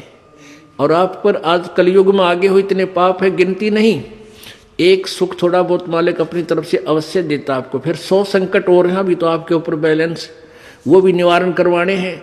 तो फिर आपको बुलाया जाता है कि आप महीने में एक बार अवश्य आइए। आपको बुलाने का क्या तात्पर्य है कि यहाँ आने से आपको बहुत पुण्य मिलता है, आपको बहुत भक्ति लाभ होता है। आप बच्चे हो, आपको मालूम नहीं, ये दास डॉक्टर है जो भी आपको कैसे कैसे आपके अंदर शक्ति प्रवेश करवानी है, प्रभु की पुण्य कैसे प्रवेश करवाने हैं, फिर ये ज्ञान आपके हृदय में पहुंचाना है। और जिस दिन आपकी श्रद्धा पूरी हो जाएगी, आप सपने में भी दुखी नहीं होगे, ये सत्कर मान लेना। क्योंकि पाप जब बढ़ जाते हैं, दिन में भी दुखी, सोए फिर भी दुखी, क्यों सपने भी बुंडे बुंडे आवे। और जब आप भक्ति करोगे, ढंग से लग जाओगे, आप वैसे भी सुखी, और स्वप्न में भी परमात्मा की भक्ति है, आरती करते होगे, कभी मंत्र कर रहे होगे, कभी मेरे गुरुदेव भगवान ये गा रहे होगे, स्वप्न में भी सुखी, यानी भक्ति स्वप्न में भी हो रही होगी। गुरु से शेष करे चतुराई, सेवा ही नरक में जाई। ओह, जो गुरु जी के सामने चतुरता करता है, छल कपट करता है, उसकी जो सेवा है यानी वो पूजा समाप्त हो जाती है, धन भक्ति का, और कहते हो नरक में जाई, नरक में डाल दिया जाता है। शिष होए सर्वस नहीं वारे, ये कपट मुख प्रीत उचारे। शेष होके और समर्पण नहीं किया तो क्या काय का भगत वो, और हिये कपट मुख प्रीत उचारे। अंदर तो दोष है, ऊपर तो मीठा बोला है, ये भगवान को पसंद नहीं। सो जीव कैसे लोक सिधाई, बिन गुरु मिले मोहे ना पाई। गुरु से कपट करे चतुराई, सोहन सा भव भर में आई। गुरु से कपट शेष जो राखे, यमराज जाके मुगदर चाखे। गुरु जो जन गुरु की निंदा करही, शुक्र सवान गर्भ में पढ़ही। गुरु की निंदा सुने जो काना, ताको निश्चय नरक निदाना। अपने मुख निंदा जो करही, परिवार सहित नरक में पढ़ही। अपने आप क्या बताते हैं परमात्मा के अपने गुरुजी की निंदा यदि कोई कर रहा है तो भी आपने सुननी नहीं चाहिए। यदि गुरु की निंदा सुने जो काना, ताको निश्चय नरक निदाना। जिसने गुरुजी की निंदा कान से भी सुन ली किसी नालायक ने, कहते हैं तो भी तू नरक में जाएगा, तेरा नाम खंड हो जाएगा। अब यहां समस्या एक आती है कि जैसे कोई व्यक्ति है निकम्मा, वो बुराई कर रहा है गुरुजी की, आप बैठे हो, ट्रेन में बैठे हो, बस में बैठे हो, या कहीं ऐसे स्थल पर बैठे हो, और वो चलो ऐसे वैसे स्थान पर हो तो उठ कर चला जा, आदमी इतना तो कर ही सकता है। लेकिन बस में बैठे हैं, ट्रेन में बैठे हैं, काफ़ी लंबा सफ़र है, और वो कोई निंदा कर रहा है और आप सुन रहे हो, तो आपके मन में शंका होगी कि मेरा तो नाम खंड हो जाएगा। नहीं होगा। क्यों नहीं होगा? क्योंकि सुनने का अर्थ ये है जैसे कोई आपके गुरुजी की बुराई कर रहा है, आप सुन रहे हो, लेकिन आपके हृदय में वो नहीं समा रही है कि वो सच ठीक कह रहा है। आपका मन ये कह रहा है ये अनजान व्यक्ति है, इसको पता नहीं, ये वैसे ही कह रहा है। आपके हृदय में उसके हाँ में हाँ नहीं बनी, तो आपने सुनकर भी नहीं सुनी। ये इनमें बहुत अंतर होता है एक एक बात में। और यदि आप उसके कहने से आपके हृदय में ऐसा आ गया कि हो सकता है हमारे गुरुजी ने ऐसा गलत काम कर ही दिया हो, तो आपने सुन ली, वो सुन ली, और आपके मन में स्वप्न में भी नहीं आए कि ये जो कह रहा सच्ची हो सकती है, तो आपने नहीं सुनी, तो आपको दोष नहीं। गुरु की निंदा सुने जो काना, ताको निश्चय नरक निदाना। अपने मुख निंदा जो करही, परिवार सहित नरक में पड़ही। गुरु को तजय भजय जो आना, ताक पशुआ को फोकट ज्ञाना। ओए होए, अपने गुरु को छोड़कर और दूसरे में आस्था बनाता है। अब जैसे आप किसी भी कोई भी आपको इस भक्ति मार्ग का ये ज्ञान दास से सुनकर आपको कोई सुना रहा है भक्त, और आपकी श्रद्धा उस भक्त में हो जाती है, वो हो तो बहुत अच्छा है, बहुत प्यारा है, और उससे के चरण छूने लग जाए और उसी के ऊपर आसक्त हो गए, तो आपका गुरुजी से नाम खंड हो गया। इस दृष्टिकोण से परमात्मा कहते हैं गुरु को तजय भजय जो आना, ता पशुआ को फोकट ज्ञाना। उस पशु ने को कोई ज्ञान नहीं है, वो भक्त नहीं है। जो अपने गुरु को छोड़कर दूसरे में ठीक श्रद्धा बनाता है, उसमें आसक्त होता है, उसी को पूजा शुरू कर देता है। अब पुण्यात्माओं, एक एक पॉइंट पे बहुत गहराई सोचना है। अब कोई भक्त ज्ञान सुना रहा है, बहुत अच्छी बात है, उसके द्वारा सुने ज्ञान पर अमल करे और उससे कहे भाई मुझे भी गुरुदेव के पास ले चलो, मेरा कल्याण करा दो। और आपने नाम ले रखा है और फिर कोई चर्चा चलती है, ऐसी कोई बात नहीं, फिर भी सुनो। और कोई पुराना भक्त है वो अच्छी अच्छी बातें बताएगा तो बहुत अच्छी बात है, गदगद हो जाओ कि मेरे गुरुजी ने कितना अच्छा ज्ञान दिया हुआ इस बच्चे को, भाई को, बहन को, और ये सब गुरुजी का ही दिया हुआ ज्ञान है, इसका नहीं है। तो उसमें आपको एज ए भाई यानी गुरु भाई गुरु बहन तो आपकी श्रद्धा हो सकती है, लेकिन अन्य दृष्टिकोण से, क्योंकि हम फिर उस पर इतना आसक्त हो जाते हैं, उसको फिर प्रणाम करने लग जाते हैं, बड़ा अच्छा भगत है, तो ऐसे ये बीमारी हमारे भगत समाज में पड़ी रही और इसका लाभ ये काल उठा गया। जैसे कमाल था, कमाल वो मुर्दा जिंदा किया था प्रभु ने। एक दरिया में बहता हुआ एक मुर्दा शव जा रहा था 12-13 वर्ष के बालक का, और एक शेख तकी था सिकंदर लोधी, दिल्ली के बादशाह का धार्मिक पीर। वो कबीर जी से ईर्षा करता था और कबीर परमेश्वर जी की कृपा से सिकंदर लोधी दिल्ली के सम्राट का असाध्य रोग दूर हो गया था, जो शेख तकी से भी नहीं हुआ था, किसी से भी नहीं हुआ था, जिस कारण से सिकंदर लोधी की आस्था कबीर जी में घनी हो गई थी। और वो जो पहले वाला जो वो परमानेंट उसका गुरु था धार्मिक मजहब की तरफ से, वो शेख तकी था। तो उस शेख तकी ने जब देखा कि कबीर जी में, मेरे सम्राट की, मेरे शिष्य की कबीर जी में ज़्यादा श्रद्धा होगी है, तो ईर्षा करने लग गया कबीर जी से। उसको नीचा दिखाने की चेष्टा में उसने कहा कि राजा या तो तू बाज आ जा और नहीं तो मैं, तो एक काफिर को गुरु बना लिया तूने, एक हिंदू को गुरु बना लिया, मैं तेरी पूरे मुसलमान समाज में तेरे बारे में बताऊंगा और सबको तेरे विरोधी कर दूंगा। अब राजा चिंतित हो गया कहीं तेरे राज को खतरा ना हो जाए। तो परमात्मा के सामने उसने अपनी प्रार्थना रखी। कबीर जी ने कहा भी ठीक है। तो शेख तकी ने क्या शर्त रख दी कि मैं जब इसको मानूंगा ये भगवान है, अल्लाह का नबी है, कोई मुर्दे को जीवित कर दे। तो परमात्मा ने जो अपने भगत की टेंशन दूर करनी थी सिकंदर लोधी की, तुरंत कर दी। जिस दरिया के किनारे वो खड़े थे वहीं पर एक मुर्दा बच्चे का शव बहता हुआ आ गया। कुछ कबीले ऐसे होते हैं ना तो वो गाड़ते जमीन में, ना सभा करते, वो जल प्रवाह कर देते हैं। मृत्यु होने के बाद के पशु जीव जंतु इसके शरीर का मांस खा कर दुआ देंगे।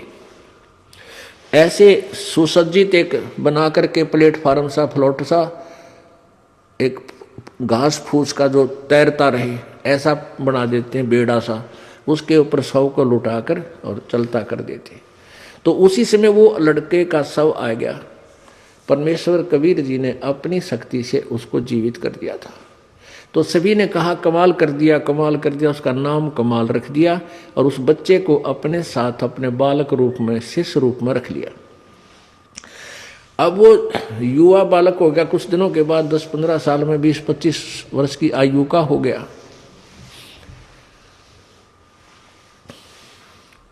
तो वो परमात्मा से ज्ञान सुनकर, कबीर जी का ज्ञान सुनकर वो भी ज्ञान औरों को सुनाने लग गया। जैसे बताते हैं भक्त, आप भी बताते हो और भी बताते हैं। अब जवान लड़का था, अच्छी आवाज थी, बढ़िया गला था, परमात्मा की वाणी गा गा के इतने सुरीले ढंग से सुनावे। तो जो परमात्मा कबीर जी के शिष्य थे वो 64 लाख, उनमें से बहुत सारे कमाल जी के ऊपर आसक्त हो गए। ओहो कमाल तो भाई कमाल है, तेरा नाम भी कमाल, तेरा काम भी कमाल, और भाई तो गुरु जी से भी बढ़कर हो गया। ओहो आप तो गुरु जी से भी अच्छी जो है ना ज्ञान सुनाते हो। अब इस बात से वो कमाल फूल गया, वो यानी उसमें अभिमान छा गया। और कबीर जी परमात्मा उसको बार बार धिक्कारते थे, उसको धमकाते थे कि निकम्मे तू अपना कर्म बना ले और प्रभु मत बनाए। लेकिन ये प्रभुता की भूख इतनी बुरी होती है, जीव नरक जाना स्वीकार कर लेगा, प्रभुता छूटे नहीं। कहते हैं राज तजना सहज है, सहज त्रिया का नेह, और मान बढ़ाई ईर्षा दुर्लभ तजनाई। और जब तक ये नहीं तजे जाएंगे इतना भगवान नहीं मिले। तो हम निकले भगवान के लिए, हमें पता है मनुष्य जीवन मिला भगवान प्राप्ति के लिए, और फिर उसमें कोई वस्तु बाधा उसने फेंक दे तुरंत तोड़ के, उसको एक तरफ फेंके तो भगवान मिला। लेकिन उस कमाल ने परमात्मा के आदेश का पालन किया नहीं, तो प्रभु ने उसको धमका दिया। वो वहां से निकलकर परमात्मा से रुष्ट होकर, अक्षुब्ध होकर, खिन्न होकर के वहां से निकल गया और जाके कहीं दूर देश स्थान पर रहने लगा, जहां के वो नालायक भक्त गुरुजी के शिष्य उसको चाहते थे, वहीं चला गया, वहां रहने लग गया। अब वहां रहा, उसने एक छोटा सा आश्रम बना लिया। अब पुण्यात्मा समर्थ जो कार्य करता है कोई जीव नहीं कर सकता। जैसा कल उदाहरण दिया था कि जैसे वायु बहुत लंबी चौड़ी है, बहुत ज़्यादा था है, और उसमें से एक टायर में पंप से हवा भर भी ली, वो टायर ट्यूब में टायर में डालकर ट्रक में डाल दिया, ठीक है वो काफ़ी सहयोगी होगी वह हवा उसको, लेकिन वो तो सीमित है। ऐसे ही किसी भक्त ने, उस कमाल ने परमात्मा की कुछ दिन सेवा करके, दोनों नाम दिया, उसकी भक्ति करके कुछ शक्ति अवश्य होगी थी, लेकिन वो जीव ही था। और वो अनजान भक्त जो परमात्मा के शिष्य थे कबीर जी के, उस पर आसक्त हो गए। तो यहाँ बताते हैं गुरु को तजय भजय जो आना ता पशुआ को फोकट ज्ञाना। अरे जब कबीर खुद मालिक बैठे और उस वो कमाल के टिंडे देगा उन्हें, कमाल की बात। यहीं से हम गिरते, सतर गिरता गिरता यहाँ आ लिए। हम सतलोक में इसी तरह गिरे थे। हम अपने भगवान को छोड़कर, परमेश्वर कबीर जी सत्य पुरुष को, और ये ज्योति निरंजन काल वहां तपस्या कर रहा था एक टांग पर खड़ा होकर। हमने अपने भगवान से हृदय हटा के इसमें लगा लिया और इसका फल यो मिला। आज गधे कुत्ते सूअर 84 लाख योनियों में कितना कष्ट उठा रहे हम, और फिर दोहरा रहे हैं क्योंकि ज्ञान नहीं हमने। तो उसने क्या किया, कमाल ने वहां रहने लगा। अब जो भक्त परमात्मा के पास आते थे उनको सुख होया करता खूब। अब वो चेले बन गए कमाल के। अब 5-4 वर्ष तो उनके काम ठीक चले, क्योंकि जो हैंडपंप से पानी उन्होंने ले लिया था वो जब तक चला उनकी पुण्य कमाई, तब तक तो वो दुखी हुए नहीं। फिर कोई काम उनका होने लगा नहीं, तो धीरे धीरे वो कमाल से भी हट गए। अब कमाल ने 5-4 और चेले रख रखे, अपने आश्रम में रख रहे। तो वो कहने लगे, गुरुजी यहाँ भगत तो आने ही बंद हो गए। तो उन्होंने कहा, भाई यूँ करें कि गुरुजी का जन्मदिन मनावांगे कल, जेठ की पूर्णमासी आ गई, सब न कह दे भाई कल जेठ उतरते की पूर्णमासी है और गुरुजी का प्रगट दिवस बनाएंगे और खीर ख्यार बनावांगे, भंडारा करेंगे। सभी गांव वालों दूध लाइयो, दूध पहुंचाना। अब पहले कोई समागम करता था तो गांव वाले खुश होकर दूध ले जाते थे और ठोक देते थे ड्राम के ड्राम। अब किसी का लाभ होया नहीं, सारे बयान बैठी होगी, दूध रहा ना ढंगता, तो सब कपटी हो गए। अब सब ने सोचा भी बखत से दूध डालावांगे और ना डाल कावांगे तो यू नाराज हो जाएगा, कदे शराब स्वरूप ना दे दे। कमाल है। और प्रत्येक के मन में, क्योंकि परमात्मा कबीर जी खेल खेलते हैं। अब वो जो भगत थे गांव वाले, जो 50, 60, 100 जितने भी थे, उन्होंने सबके मन में के दुर्भावना आ गई कि बखत तो उठ कर सबसे पहले मुंह अंधेरे जाऊंगा और दूध की जगह पानी का लोटा डालूंगा। किसने बेरा पट्टा है। अब सुबह सुबह लाग गई लाइन, महाराज जी सत साहेब, कहाँ भाई सत साहेब, आज दूध लाए हैं, डाल दो भाई वहाँ ड्राम में, जो पहले कराया करते। अब कपड़ा उठावें और पानी तरड़ा डालें। गुरु जी ने, महाराज जी ने पता लग जाएगा हाँ डाल रहा है कुछ, दूध डाल गया। एक आधे भगवान ने उसमें दो चार दूध भी डाल दिया होगा। कमाल बोला, भाई आता दूध बहुत आ गया और बच्चों खीर बना लो। अब वो लग गए खीर बनाने, वो ड्राम पानी का भरा, थोड़ा बहुत दूध उसमें कितना गिर गया को भगवान। तो कहने लगे, गुरुजी तो सारा पानी का फुल भरा है। कुमार बोला, झूठ बोलो, देखा जाएगा सारा पानी का भरा हो, किसकी खीर बनी थी। इतना शर्मिंदा हो गया, रात्रि में उस आश्रम ने छोड़ दिया, पता नहीं कित मरिया जाके छोड़ चल गया। तो इस प्रकार परमात्मा कहते हैं, अब आप भी मरिया और उन शिष्यों, उन पुण्यात्माओं को ले डूबा, नकमी आत्मा जो परमात्मा से जुड़ी थी। गुरु को तजय भजय जो आना, तापसुआ को फोकट ज्ञाना। गुरु से बैर करे शिष जोई, भजन नाश और बहुत बिगोई। पीढ़ी सहित नरक में पर ही, गुरु आज्ञा शिष लोप जो कर ही। चेला अथवा उपासक होई, गुरु सुमुख ले झूठ संजोई। निश्चय नरक पड़े से सोई, वेद पुराण भाकत सब कोई।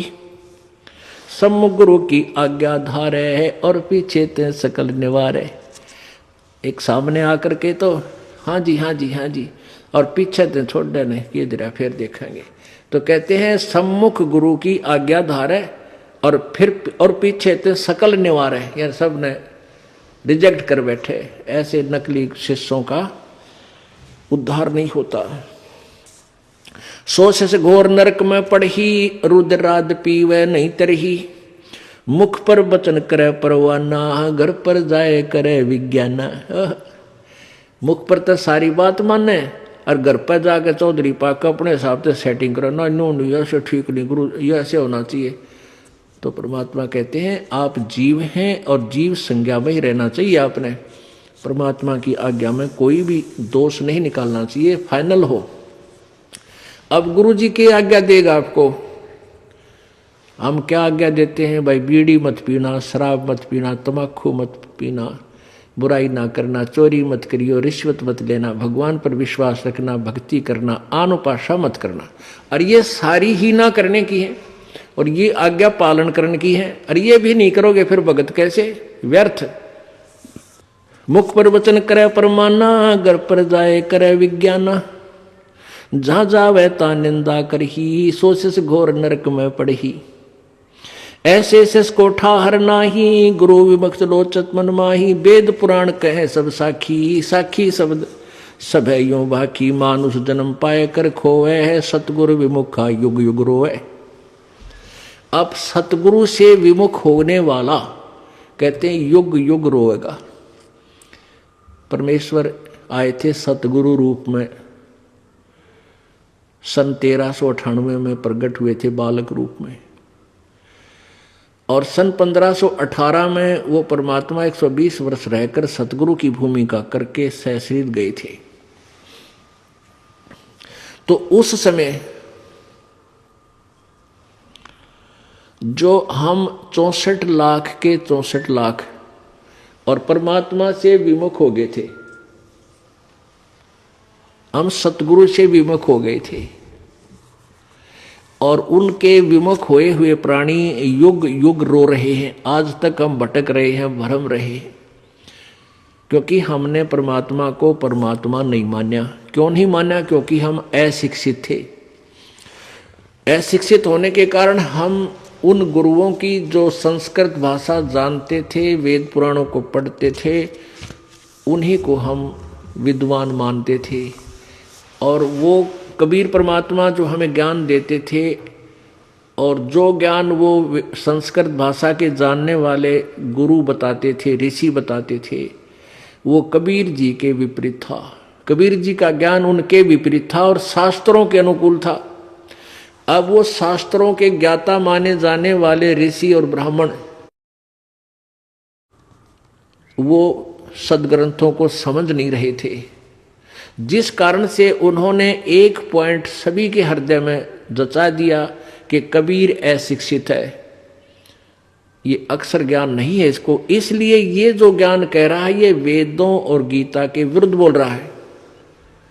तो इस बात का दाव उन नकली गुरुओं संतों का लगा रहा कि भाई सचमुच कबीर जी तो अशिक्षित हैं, अक्षर ज्ञान नहीं, और ये जो संस्कृत भाषा बोलता है ये वेदों और पुराणों का जानकार है, क्योंकि वो सभी शास्त्र संस्कृत भाषा में लिपिबद्ध थे। जिस कारण से हम अपने भगवान को भगवान नहीं मान सके, क्योंकि हम वेदों और गीता को नहीं समझ सके। आज वेदों और गीता जी ने सिद्ध कर दिया कि कबीर भगवान है, और जिनको हम भगवान मानते थे वो नासवान है। अब आगे क्या बताते हैं? गुरु जी के सामने किस प्रकार अधीन रहे। गरीबदास जी परमात्मा भी कहते हैं, गरीबदास जी भी कहते हैं अपने भगवान कबीर जी की के द्वारा प्राप्त ज्ञान को, गुरुद्रोही की पैड़ पर जय पग आवे बीर, 84 निश्चय पड़े है सतगुरु कहें कबीर। जो गुरु जी का विरोधी हो जाता है, गुरुद्रोही बन जाता है, जो नाम त्याग जाता है, फिर अपने ढंग से बकवाद करता है, गुरु जी की निंदा करता है, वो गुरुद्रोही कहलाता है। और उसका फिर आपने संग नहीं करना, उसके साथ बात भी नहीं करनी चाहिए।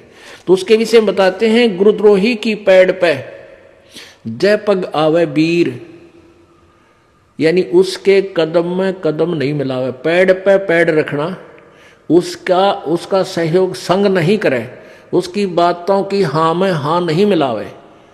तो कहते हैं गुरुद्रोही की पैड़ पे जय पग आवे बीर, 84 निश्चय पड़े सतगुरु कहें कबीर। अब कहते हैं दो कर जोड़ गुरु के आगे, करबो विनती चरना लागे, अति शीतल बोले सब बहना, मिटे सकल कपट के बहना। हे गुरु तुम हो दीन दयाला, मैं हूँ दीन करो प्रतिपाला, बंदी छोड़ मैं अति अनाथा, बहु जल बूढ़त पकड़ो हाथा। अब कहते हैं गुरु जी के सामने ऐसे भी नम्र हो बातें करे। दो कर जोड़ गुरु के आगे, करे बहु बिनती चरना लागे। अति शीतल बोले सब बैना, मिटे सकल कपट के बहना। और कैसी याचना करे, हे गुरु तुम हो दीन दयाला, मैं हूं दीन करो प्रतिपाला। बंदी छोड़ मैं अति अनाथा, भवजल बूढ़त पकड़ो हाथा। दीजो उपदेश गुप्त मंत्र सुनावो, जन्म मरण भव दुख छुड़वाओ। जैसे आपको प्रथम मंत्र दिया जाता है, उसके बाद आपको सतनाम दिया जाता है, और फिर एक गुप्त मंत्र है सार नाम। उसके विषय में परमात्मा कह रहे हैं कि ऐसे आपने अधीन होना है अपने सार नाम प्राप्त प्राणी को प्राप्त करने के लिए प्राणी को। बंदी छोड़ मैं अति अनाथा, भवजल बूढ़त पकड़ो हाथा। दीजे उपदेश गुप्त मंत्र सुनावो, जन्म मरण भव दुख छुड़वाओ। यो आदीन होवे शिष जब ही, शिष पर कृपा करे गुरु तब ही।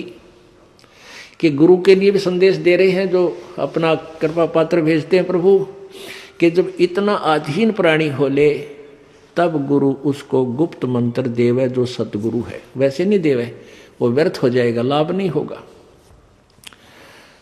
कैसे नहीं होगा? जैसे एक समुद्र में सीप होती है, सीप, और उस सीप में एक प्राणी होता है, जैसे आपने शंख देखे होंगे, शंखले से इस टाइप का ये जीव का ऊपर कवर होता है। तो उसमें एक सीप में एक जीव एक सीप होती है, जीव ही होता है वो, उसका कवर ऐसा होता है, उसका शरीर जैसा शंख का आपने देखा होगा, ऐसा उसका शरीर होता है। और वो सीप समुद्र में ही रहती है, जल से बाहर नहीं जाती।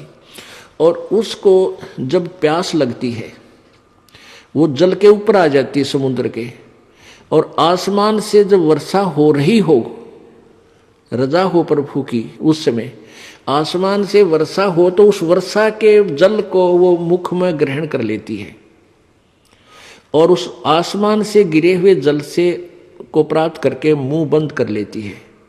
फिर उसमें मोती बनता है, अन्यथा मोती नहीं बने। अब जब वो सीप का मुंह बंद हो और वो जमीन समुद्र के ऊपर तैर रही हो, तो कहते हैं सारा सामान बरस जा, मोती नहीं बन सकता। तो क्या कहते हैं परमात्मा कि जब आप में इतनी तड़प होगी तो आपके अंतःकरण रूपी सीप का मुंह खुल गया, और उस खुले मुंह में जब गुप्त मंत्र डाला जाएगा तो आप फिर वो उसमें मोक्ष रूपी मोती बन पाओगा। अन्यथा अगर आपका अंतःकरण का मुंह नहीं खुला, चाहे कितनी बार वो मंत्र दे दें, आपका कति काम नहीं आएगा। तो यहाँ क्या कहते हैं, यो आदीन होवे शिष जब ही, शिष पर कृपा करे गुरु तब ही। गुरु से शिष जब दीक्षा मांगे है, मन कर्म वचन धरे धन आगे। गुरु से जब शिष्य दीक्षा मांगे और मन कर्म वचन धरे धन आगे। मन कर्म वचन से तो आपकी सच्ची लगन हो, और धरे धन आगे यानी जितनी भी आपकी दीक्षा योग्य, तो आप चाहते पूजा 10 2 4 10 रुपये वो अवश्य उसमें दे। कहने का भाव ये है, ऐसी प्रीत देखे गुरु जब ही, गुप्त मंत्र कहे गुरु तब ही। भक्ति मुक्ति को पंथ बतावे है, बुरो होण को पंथ छुड़ावे। ऐसे शिष उपदेश ही पाई, होए दिव्य दृष्टि पुरुष पै जाई। इस भाव से जो गुरु से दीक्षा लेगा, मंत्र प्राप्त करेगा, तो फिर उस पुण्यात्मा की दिव्य दृष्टि प्राप्त होगी और परमात्मा के पास पहुंच जाएगा। गंगा यमुना बद्री समेते, जगन्नाथ धाम हैं जेते। भर में फल प्राप्त होवा न जेतो, गुरु सेवा में फल पावे ते तो। गुरु मातम को वार न पारा, वरने शिव सनकादिक और अवतारा। गुरु को पूर्ण ब्रह्म कर जाने, और भाव कभू नहीं आने। ओहो, गुरु को परमेश्वर पूर्ण ब्रह्म ही माने, और भाव कभू नहीं आने। जिन बातन से गुरु दुख पावे, तीन बातों को दूर बहावे। अष्ट अंग से दंडवत प्रणामा, संध्या प्रात करे निष्कामा। आठों अंग से दंडवत प्रणाम करे, लंबा लौट के, निष्कामा बगैर किसी मनोकामना के, केवल अपना शिष्य का कर्तव्य जान कर। तीर्थ व्रत सब करे आवे है, गुरु चरणों फल तुरंत ही पावे। चरणामृत कदाचित पावे है, 84 कटे लोग सिधावे। कोटिक जब तब करे करावे, वेद पुराण सभे मिल गावे। गुरु पद रज मस्तक पर देवे, सो फल तत्काल ही लेवे। अब क्या बताते हैं, कोटिक जप तप करे करावे, चाहे जप कर ले किसी भी मंत्र का, गुरु जी बगैर पूरे संत से लिए हुए, और वेद पुराण सभे मिल गावे, यानी सभी यही बताते हैं, गुरु पद रज मस्तक पर देवे, सो फल तत्काल ही लेवे। अब गुरु जी के पास आगे हैं तो रज मस्तक पर आप लागी, यानी गुरु जी का आशीर्वाद प्राप्त हुआ, उपदेश मिल गया, फिर भक्ति करे तो सब फल इसी भक्ति और नाम में आपको मिलेंगे। परमात्मा कहते सुमन से भला होगा, ना तो भला ना हो, यानी गुरु जी से उपदेश ले, फिर भक्ति करे, सुमन करे। आगे क्या बताते हैं, सोए गुरु सत जो सार चनावे, यम बंधन से जीव मुक्तावे। अब गुरु भी वही है जो सार नाम देवे।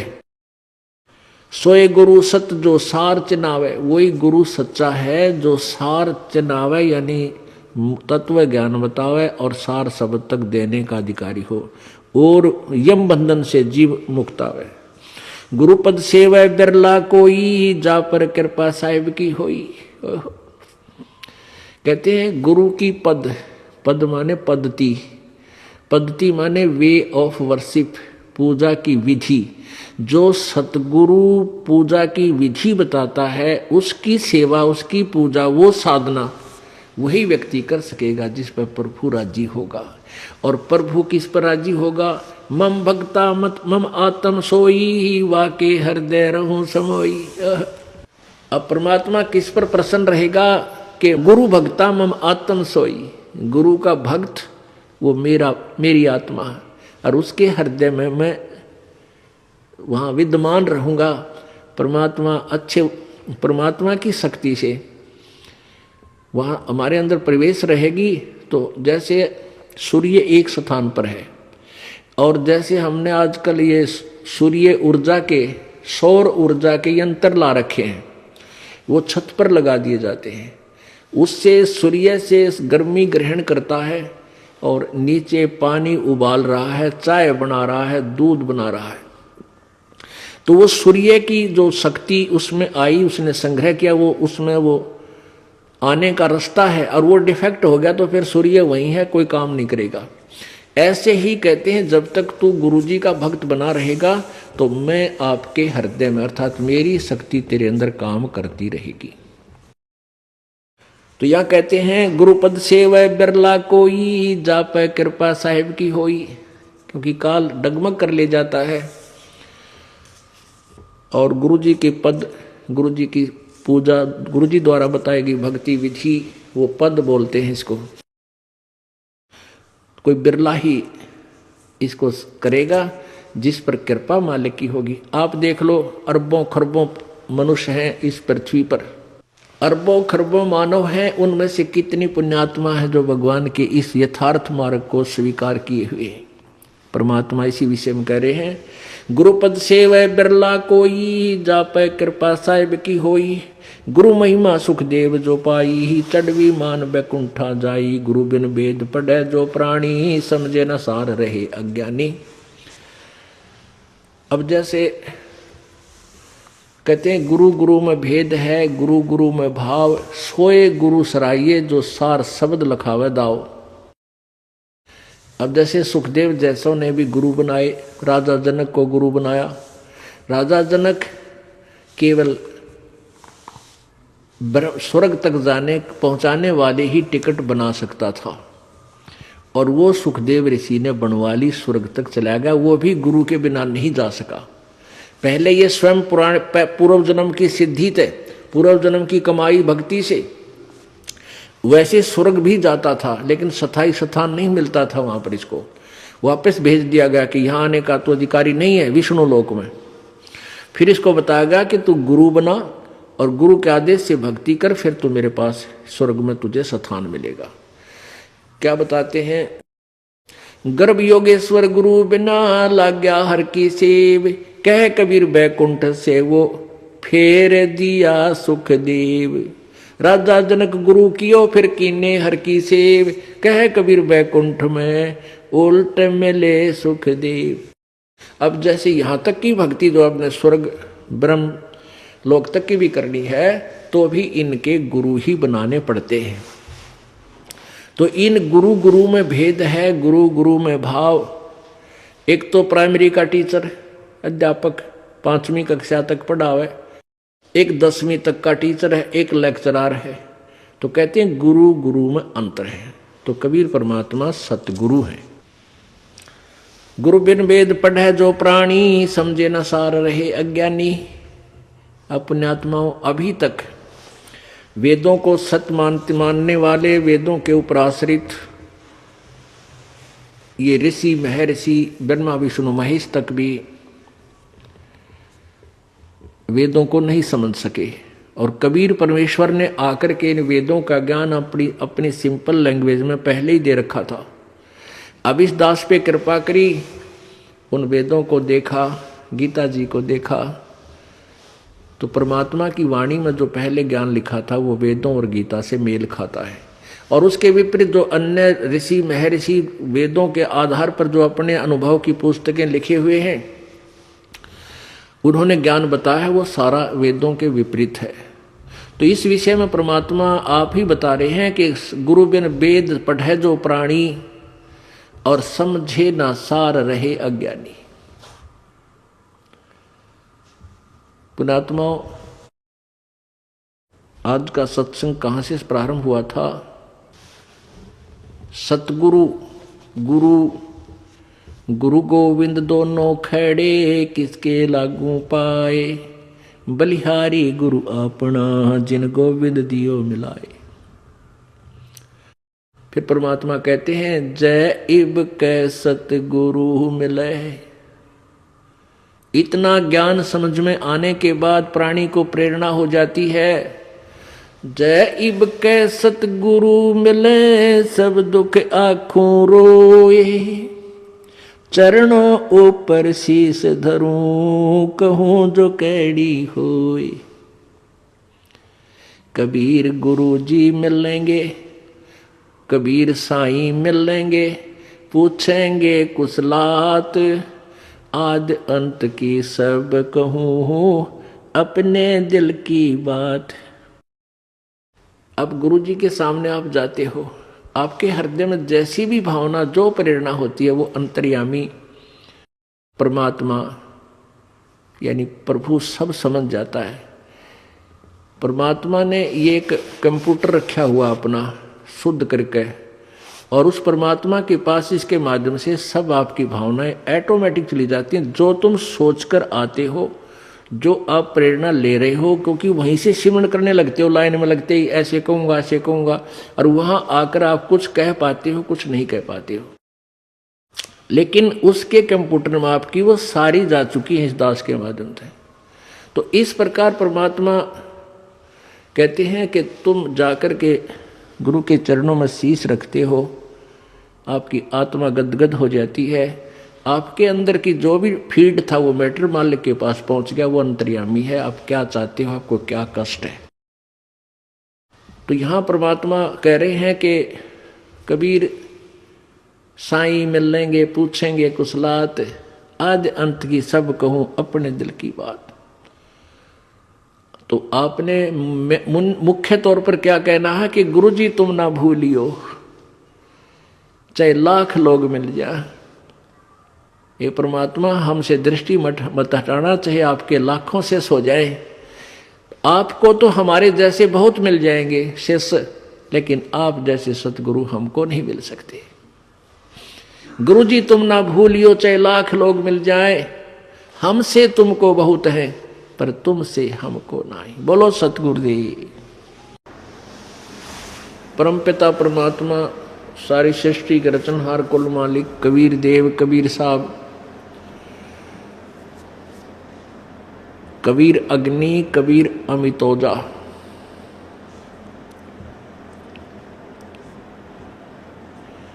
ये वो परम अक्षर ब्रह्म हैं जिनके विषय में गीता जी अध्याय नंबर 8 के श्लोक नंबर 1 में अर्जुन ने पूछा है कि किम तत्ब्रह्म,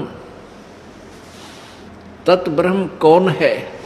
इसका उत्तर गीता ज्ञानदाता 8वें अध्याय के प्रथम तीसरे मंत्र में श्लोक में दिया है कि वो परम अक्षर ब्रह्म है। ये ब्रह्म जो है, ब्रह्म का अर्थ परमात्मा होता है, भगवान होता है।